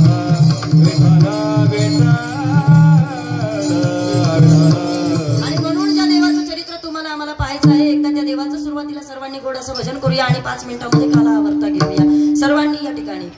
नारायण नारायण नारायण प्रभू नारायण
बरं वाटलं ना? 2-2 घात जास्त घालतो मी माझ्या नावानं, बाकी काय तेव्हा. ऐका, फुकट नाही कीर्तन करायचं, सगळ्यांकून करून घ्यायचं असतं बाबा ते. नाही तर बऱ्याच लोकांच्या डोक्यात असंच असतं, फक्त हिचं हिला पाकिट भेटणार आहे, तिचं तिने बोलू दे किती वेळ, असं लोक म्हणतात ना. थोडी मेहनत तुमच्याकडनं पाहिजे. ऐका, मला फक्त एक 5 मिनिटं आहेत माझ्याकडे आणि या 5 मिनिटांमध्ये तुम्हाला काला सांगायचं आहे. काल्याचं कीर्तन करण्याकरता किमान मला फक्त काला सांगण्याकरता 2 तास लागतात. द्याल का हो मला तुम्ही पुढचे 2 तास? हा चला ऐका. पण आज मला तुम्ही फार कमी वेळामध्ये हा काला सांगायला सांगताय म्हटल्यावरती मलाही थोडंसं आटपतं घेतलं पाहिजे, कारण पुढच्या जबाबदाऱ्या आहेत, एवढे लोक आहेत आणि त्यांच्या भोजनाची व्यवस्था झाली पाहिजे. भजन चालूच असतं पण भोजनही आटपलं पाहिजे. माता ऐका, असं म्हणतात बाबा, कथाभाग प्रत्येकाला माहिती आहे. पृथ्वीवरती पाप वाढलं, धर्म वाढला आणि अधर्म वाढल्याच्या नंतर मात्र पापी जय भक्त दैत्य ते मातले धरणीशी झाले ओझे त्यांचे आणि वत्सरूपी पृथ्वी ब्रह्मापाशी जाय. आपलं ओझ या ठिकाणी, आपलं दुःख या ठिकाणी धरणी मातेला सांगितलं. आणि भगवंता तुम्ही आता अवताराला आलं पाहिजे असं ज्या वेळेला सांगितलं जातं त्यावेळेला भगवान श्रीकृष्ण परमात्मा असं म्हणतात, बाबा या ठिकाणी विराजमान आहेत. असं म्हणतात या ठिकाणी आपल्या असणाऱ्या समुद्रामध्ये शयन अवस्थेमध्ये या ठिकाणी विराजमान आहेत. आणि असं म्हणतात तिथं गेल्यानंतर सगळ्यांनी सांगितलं, भगवंता तुम्हाला आता अवतार घ्यावा लागेल. अवतार घ्यावा लागेल म्हटल्यानंतर सगळं काही ठरवलं. आणि सगळं ठरवत असताना वसुदेव देवकीच्या लग्नामध्ये झालेली आकाशवाणी 8व्या या तिच्या पुटी येणारा 8वा तुझा वध करेल असं ज्या वेळेला सांगितलं त्या वेळेला खरं घेऊन या ठिकाणी कंस धावला. पण हातात तो धरीला वसुदेवे. वसुदेवानं हात धरला आणि मग मात्र तिला मारू नको, तिला बंदीशाळेमध्ये ठेव असं सांगण्यात आलं. तिकडं या ठिकाणी सांगण्यात आल्याच्या नंतर मात्र 6 मुलं या ठिकाणी कंसानं बाबा तिची मारली. आणि 6ही मारित दुराचारी 7वा योग माईने या ठिकाणी रोहिणीच्या गर्भामध्ये टाकला. 8व्या वेळेला आता देवकी माता प्रसूत होणार. पण 10 वर्षाची मूर्ती या ठिकाणी असं म्हणतात यशोदेच्या समोर उभी राहिली. आणि यशोदेच्या समोर उभी राहून ती सांगत होती, आई आई म्हटल्याच्या नंतर या ठिकाणी आतापर्यंत आई हा शब्द जिच्या कानावरती पडला नव्हता. आणि स्वतःची सगळी मुलं या ठिकाणी जी कंसानं मारलेली जिनं पाहिली होती तिला अत्यंत दुःख झालं. कोण मला आई म्हणतोय असं म्हटल्याच्या नंतर मात्र तिनं डोळं उघडून पाहिलं तर समोर असणारी ती मूर्ती पाहिली. आणि मग तिनं विचारलं, बाळा कोण रे तू? कोण म्हटल्यानंतर ते बाळ म्हणू लागला, आई अगं मी तुझाच ना. अगं माझा, अरे मला एकही मुलगा या ठिकाणी पाहायला मिळाला नाही. कंसानं माझा एकही मुलगा ठेवला नाही. कारण पुण्य सारावया भेटे देव ऋषी. या ठिकाणी सगळीच्या सगळी मुलं माझी मारून टाकली त्या कंसानं. आणि तू म्हणतो मी तुझा कसं काय बरं? आणि मग सांगितलं, आई अगं मी परत वारीक होणार आहे. पण मी तुला सांगायला आलोय काय, नंदाच्या घराला मजनी गोकुळाला माया उपजली ते देवी ती जमजान येते. एक काम कर आई, मला तुला सांगायचंय काय, तिकडे या ठिकाणी मला नेऊन सोड गोकुळामध्ये आणि तिकडची माया इकडे घेऊन या. आई म्हणते कृष्णा वेडा झालास का तू? आई अरे 6 मुलं माझी मेली, 7वा या ठिकाणी गेला. पण तिथपासून मात्र या ठिकाणी मला या बंदी शाळेच्या बाहेर कधी जाता आलं नाही. लग्न झालं तेव्हापासून कंसानं मला या जेलमध्ये ठेवलंय आणि मी कसं काय तुला तिकडे नेणार आहे? आई मला जमणार नाही असं म्हणू नको आई, काळजी करू नको. ज्या वेळेला मला स्पर्श करशील त्यावेळेला सगळी बंधनं गळून पडतील. आणि म्हणून भगवंताचा स्पर्श झाला का साधक आणि या ठिकाणी तुम्ही आम्ही सगळी जण जीवन मरणाच्या राडगाडग्यातनं मुक्त होत असतो. देवाचा स्पर्श झाला, वसुदेवाची सगळी बंधनं गळून पडली. टोपलीमधनं बाळकृष्णाला घेतलं. यमुना दुथडी भरून वाहत होती. गुडघ्यापर्यंतचं पाणी मांडीपर्यंत आलं, मांडीपर्यंतचं पाणी कमरेपर्यंत आलं, कमरेपर्यंतचं पाणी छातीपर्यंत आलं. आणि मग कंस विचार करतोय, माझा बाप जरी असला पण माझ्या नाकातोंडात पाणी गेलं का हा मला इथंच सोडून जाईल. याच्या करता या ठिकाणी कृष्णानं उजव्या पायाचा अंगठा बाहेर काढला. बरीच लोक म्हणतात ताई उजव्या पायाचा अंगठा का बाहेर काढला? देवानं ठरवलं असतं हात बाहेर काढला असता, देवानं ठरवलं असतं दुसऱ्या पायाचा अंगठा काढला असता. पण उजव्या पायाचा अंगठा का? कुणाला माहितीये? तुम्ही म्हणा ना तुला कशाला बोलवलंय? सांगते बाबा, ते पण सांगते. इकडे पहा की माझ्याकडं, असं रागात फक्त माझ्याकडे पाहू नका बा तुम्ही. ऐका, उजव्याच पायाचा अंगठा का बाहेर काढला त्याच्या मागचं कारण आहे. वारकरी संप्रदायामध्ये काकड्यामध्ये आपण प्रमाण देतो कोणतं? भीमा आणि चंद्रभागा तुझे चरणीचे गंगा. आणि देवाच्या पायामध्ये काय आहे तर गंगा आहे. गंगा आणि यमुना या दोघी जणी मैत्रिणी आहेत. यमुना माते विचार करते या ठिकाणी काय, एरवी आपला नवरा महिला वर्ग किती उशिरा आला का आपण या ठिकाणी लगेच त्यांना फोन करतो. तुम्ही काय करता? फोन करता की नाही? कुठं आहे? एवढा उशीर का? कोणाबरोबर आहे? काय चाललंय? मला काय माहित नाही का? तुम्ही का गेले त्यांच्या बरोबर? असं आपण बोलतो की नाही? पण ऐका, मला इथं बसलेल्या सगळ्या चिमळीच्या महिलांना विचारायचंय, त्याच वेळेला जर आपली एखादी जीवाभावाची मैत्रीण घरी आली असेल मग तुमची काय इच्छा? यांनी लवकर घरी यावं की मग मात्र आपली इच्छा आहे काय हे जरा लेट आलं तर बरं होईल. बरोबर की नाही? का जीवाभावाची मैत्रीण असते, गप्पा रंगलेल्या असतात आणि कशाला असं होतं ना कधी कधी. मग देव विचार करतोय, कारण चतुरा तू शिरोमणी गुण लावण्याची खाणी मुकुट सकळा म्हणी धन्य तुझे विठोबा. देव चतुर इतका चतुर आहे तो परमात्मा. आणि मग देवानं विचार केला, मैत्रिणी एकमेकींना भेटल्यानंतर मला जायला वाट मोकळी होईल. आणि म्हणून या ठिकाणी देवानं आपल्या उजव्या पायाचा अंगठा बाहेर काढला. यमुना मातेनं दर्शन घेतलं, जायला वाट दिली. पुढं देव या ठिकाणी तिकडे गोकुळामध्ये गेला. तिकडची माया इकडे देव घेऊन आला, वासुदेव घेऊन आला. पण तुझं लागी वधी उपजला मजा आधी, तुला मारणारा कधीच गोकुळामध्ये आलाय अशी बातमी सर्वांना कळाली. पण इकडं मात्र या ठिकाणी गोकुळामध्ये दुसऱ्या दिवशी सकाळी हा करता सगळ्यांना बातमी कळाली. काय? गवळण मनती गवळणीला,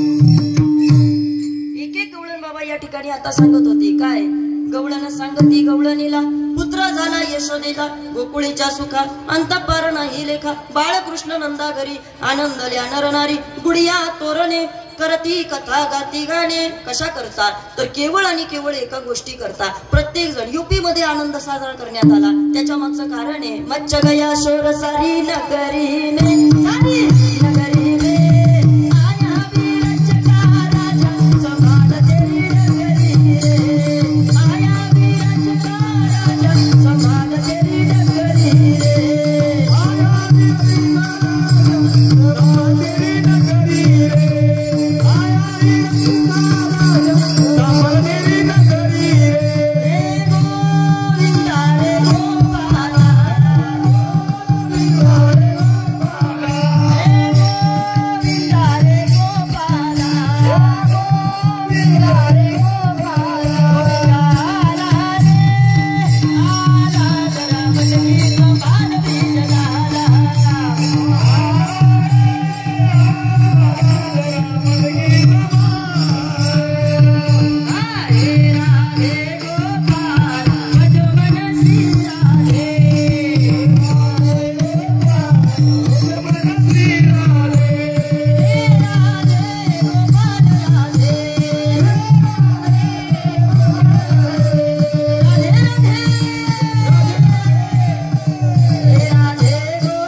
गोड लागला म्हणून काय मुळा सकट खावा 9 झाले ना आता ऐका बाबा सगळ्या गोपाळामध्ये आनंद झाला सगळ्या गवळणी कृष्णाला पाहण्याकरता येत होत्या एक एक गवळणी यायची त्याला पाहायचे परत मेकअप करायची परत जायचे एका गवळणीला 80 वर्षाच्या आजीनं विचारलं अय अय कुठं काय विचारलं कुठं गेलती ती म्हटली आजी तुम्हाला माहित नाही का अहो यशोदेला मुलगा झाला काय बाई यशोदेला पोरग झालं म्हटली बास आणि त्याच्याकरता तुम्ही गेलत्या का वय म्हणे लय भारी आहे दिसायला ते इतकं सुंदर आहे पाहिला पाहिला नंदाचा नंदन त्याने वेदी येले म्हण एवढं देख नाही म्हटले ते म्हणून आम्ही त्याला पाहण्याकरता सारखं सारखं जातो असं म्हणतात 80 वर्षाची आजी म्हणते आता मला सुद्धा त्याला पाहण्याकरता जायचं पण म्हटली जाणार तर जाणार पंचमळीकर अशी नाही जाणार म्हटली मग म्हटली मेकअप करून जाणार कोण 80 वर्षाची आजी काय म्हटली मेकअप करून जाणार आणि ऐका ना आई मेकअप करायला गेली तिच्या लग्नामधली तिची पैठणी तिनं कधीची ती काढली आणि तेवढ्या गडबडीमध्ये याने पटापट पटापट ती साडी नेसली पटापट पटापट मेकअप केला आता मला तुम्हाला पण पटापट पटापट सांगावं लागते नाही तर मी मस्त सांगितलं असतं तुम्हाला पण एवढ्या पटापट्टीनं पटापट आवरलं आणि घराच्या बाहेर पडणार तेवढ्यामध्ये तिचा गवळी दारामध्ये आला गवळीनं या ठिकाणी म्हातारीला पाहिलं आणि गवळी म्हणायचं बाई जाऊ नको तुम्ही पहा म्हातारपणामध्ये पुरुष अशी अशी मान आढळतात आणि बाया तुमच्याकडे कसं असं का बरं बाबा याच्या मागचं कारण माहिती का तुम्हाला काय पुरुष म्हणतात नसतं लग्न केलं तुझ्याशी तर बरं झालं असतं त्या म्हणतात तुम्हाला माझ्याशिवाय आहेच कोण ऐका बाबा गवळी म्हणायचा नको जाऊ फजिती होईल कशाला जाते नको जाऊ म्हणायचा ती म्हटली जाणार तुमचं ऐकणार नाही अगं बाई तुला जायचं असलं तर जा पण जरा आरसा बघून जा आणि मग तिनं आरसा पाहिला बाबा सगळं मेकअप उलटा झाला होता ऐका बाबा गवळण होती मालू पण गडबडीमध्ये नेसली उलटा शालू आणि त्या शालूचा तर उलटा नेसलीच नेसले पण सगळा मेकअप उलटा झाला कसं काय बरं कपाळी काजळ डोळ्यामध्ये कुंकू हळदीने मळवट करी रे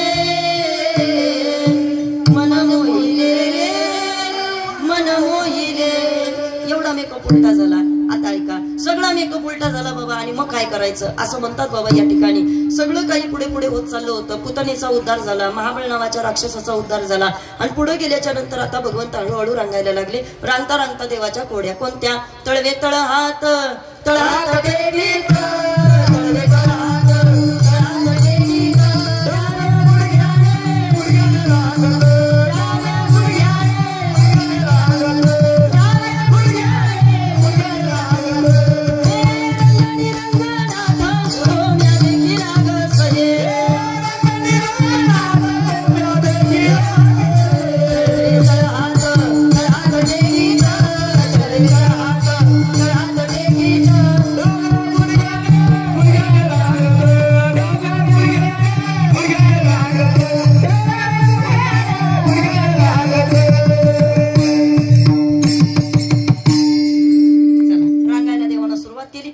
रांगता रांगता विमल अर्जुनाचा उद्धार रांगता रांगताही देवाला खोड्या करायला सुरुवात केली. असं म्हणतात एक दिवशी या ठिकाणी यशोदा मैया स्तनपान करते आणि कृष्ण परमात्मा तिच्याकडे पाहतोय. पण या ठिकाणी योगमायेनं दुधाला उकळी आणली. जशी दुधाला उकळी आणली तसं मात्र या ठिकाणी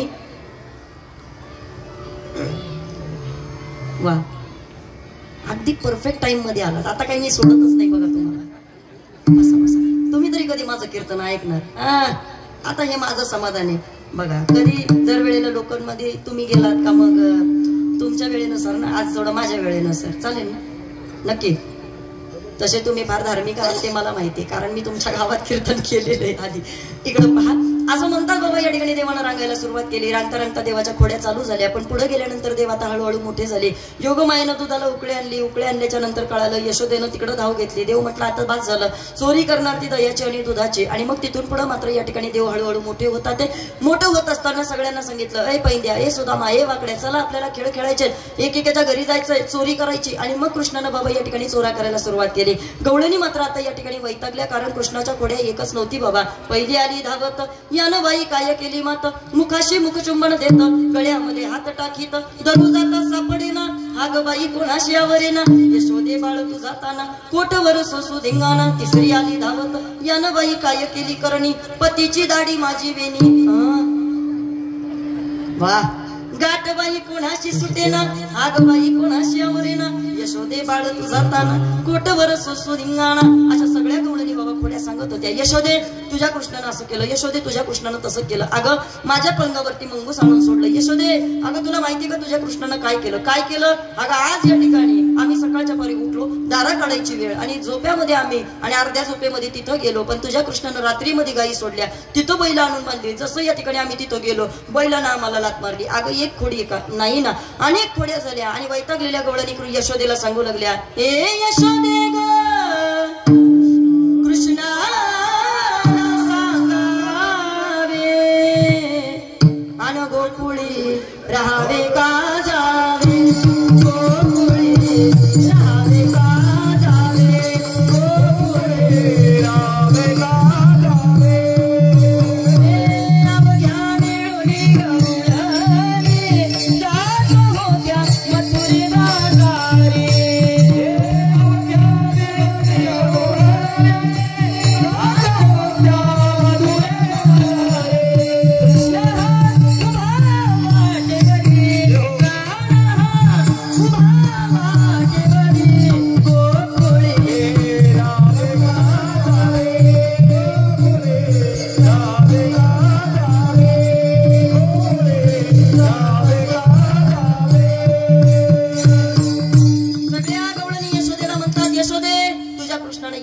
केलं. आणि मग यशोदा म्हणायची, 5 वर्षाचं माझं बाळ अंगानी ग खेळ खेळ, तुम्ही लटकाच घेता.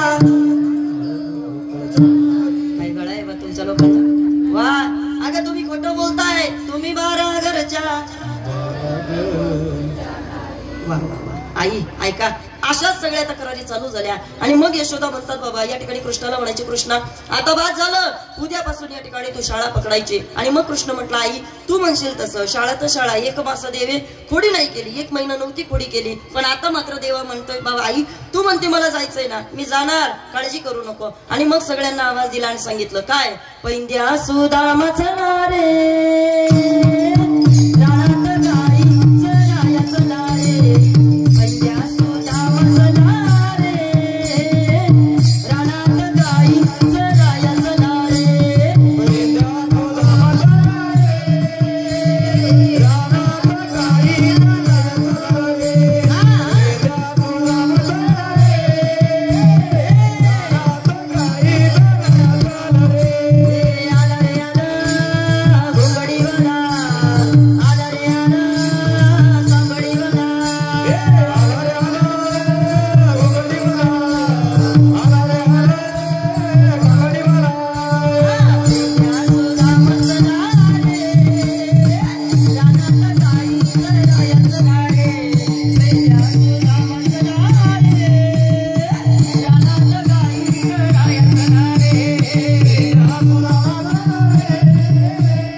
आता लय झालं. आणि मग या ठिकाणी वारकरी बाबा तिकडं गेल्यानंतर सगळ्या गोपाळांच्या समवेत आता खेळ चालू झाले. कार्यकर्ते समजून जा, खेळ आलं म्हणजे संपत आलं.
गोट्या सगळे खेळ खेळले आणि मग सगळे म्हटले हे कृष्णा खांदी भार पोटी भूक काय खेळायाचे सुख मिरच्या दिसत नाहीत का तुला कृष्णा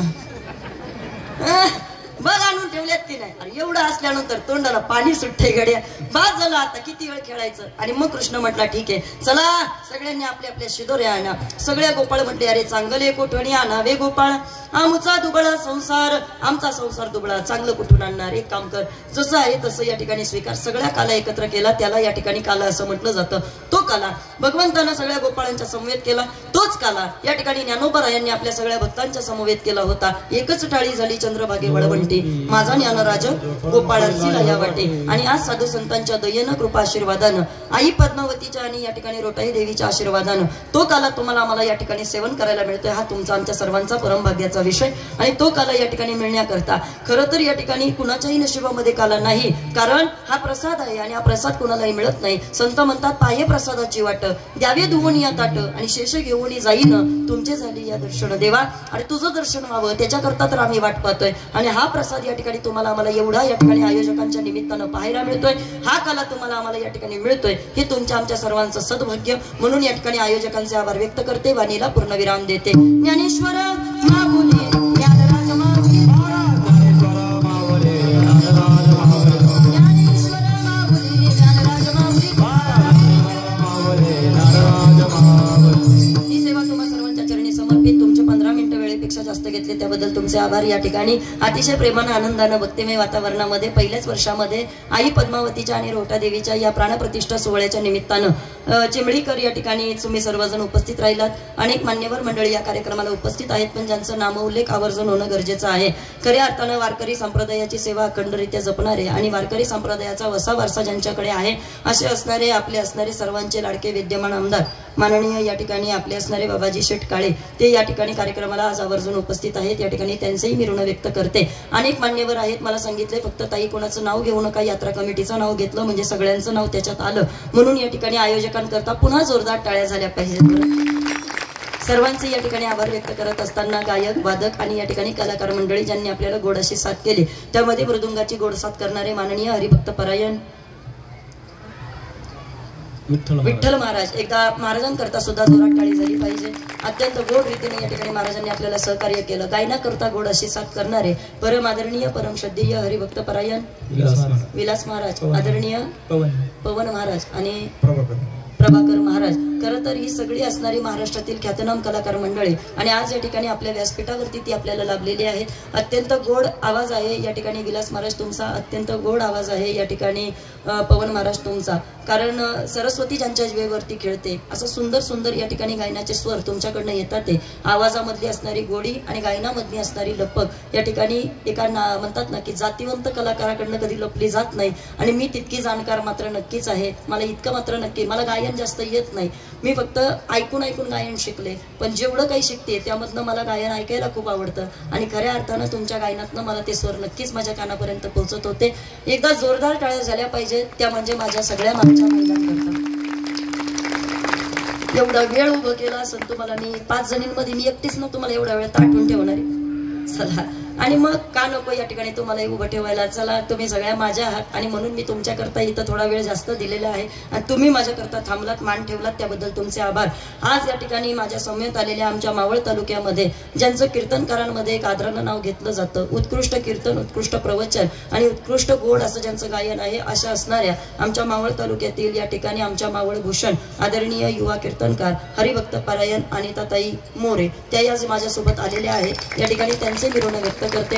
माझ्या समवेत आलेल्या या ठिकाणी माझ्या भगिनी मावळ मुक्ताई रुपाली माऊली या चॅनेलच्या माध्यमातून खऱ्या अर्थानं माझी बरीचशी कीर्तनं माझ्या आणि माझीच नाही तर महाराष्ट्रातील ख्यातनाम कीर्तनकारांची कीर्तनं ज्यांच्याकडे युट्यूबच्या माध्यमातून खरं तर असतात आणि सध्या सुंदर सुंदर चांगली चांगली चिंतनं 2 मिनिटांच्या क्लिपांवरती भाळणारा समाज आपण रोज पाहतो. पण ज्या वेळेला असे कीर्तनकार आपण कीर्तनाकरता बोलवतो, मोठ्या आपण त्यांना ज्या वेळेला फार मोठ्या सुपाऱ्या देतो आणि मग नंतर कीर्तन झाल्यावर कळतं अरे इतके पैसे अशा लोकांसाठी आपण उगाच खर्च केले की काय, असं आपल्याला कधीतरी पश्चाताप नंतर होत असतो. पण एक चांगलं चिंतन ऐकण्याची संधी ज्यांच्या माध्यमातून आपल्याला मिळते अशा आमच्या असणाऱ्या परम आदरणीय परम श्रद्धेय आमच्या असणाऱ्या महिला वारकरी आणि खरं तर परतीची वारी करणारी ती ताईवर का आमचे अशा आमच्या रुपाली ताई नाणेकर त्यांचे या ठिकाणी मी आभार व्यक्त करते. आज या ठिकाणी आलेले सर्व मान्यवर असतील, माझ्या समवेत आलेले माझे पती महाराष्ट्र चॅम्पियन मावळ केसरी पैलवान विकास शेट येनपुरे आपले देखील या ठिकाणी मी आभार व्यक्त करते. आणि यांच्याकरताही तुम्ही टाळ्या वाजवल्या त्याबद्दल या ठिकाणी खरंच मनापासून आभार. आणि या ठिकाणी कुणाचा नामोल्लेख राहिला असेल तर दिलगिरी व्यक्त करते. साऊंड सिस्टीम वाले उत्कृष्ट सिस्टीम त्याबद्दल तुमचे आभार. मंडपवाले असतील त्यांचे आभार. कुणी राहिले का बाबा बोला ना पटापटा. चोपदार काका काय राहिले का कोणी? अहो बोला, नाही तर लोक म्हणतील हिचे काय डोळे फुटले होते का, आम्ही नव्हतं दिसत. तर मी तुमच्याकरता कदाचित अनोखी असेल, विनेकरी ताई असतील, इथून पर तिथपर्यंत आमचे असलेले मामा असतील, सर्वांचे आभार व्यक्त करते आणि वाणीला या ठिकाणी पूर्ण विराम देते. निवणते पुरते अधिक सरते करुण घ्यावे ते तुमते विनवीत असे विठ्ठल जय जय विठ्ठल जय विठ्ठल जय जय विठ्ठल जय जय विठ्ठल जय विठ्ठल जय जय विठ्ठल जय विठ्ठल जय जय हरे हरे विठ्ठल जय जय विठ्ठल शिंकेला बविले दुरी होतो ते गाजे प्रेमरे तुम्ही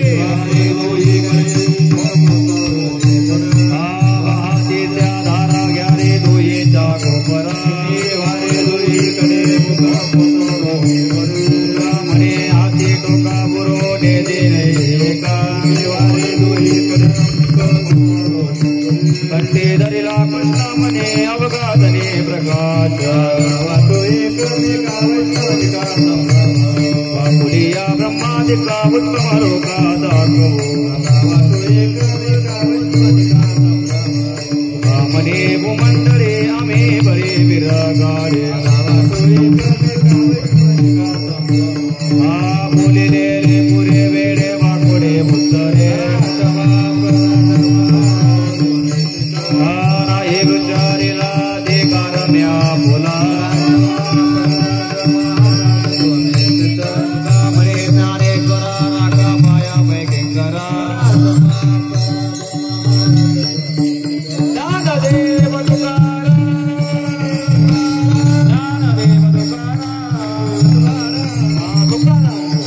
तुकाराम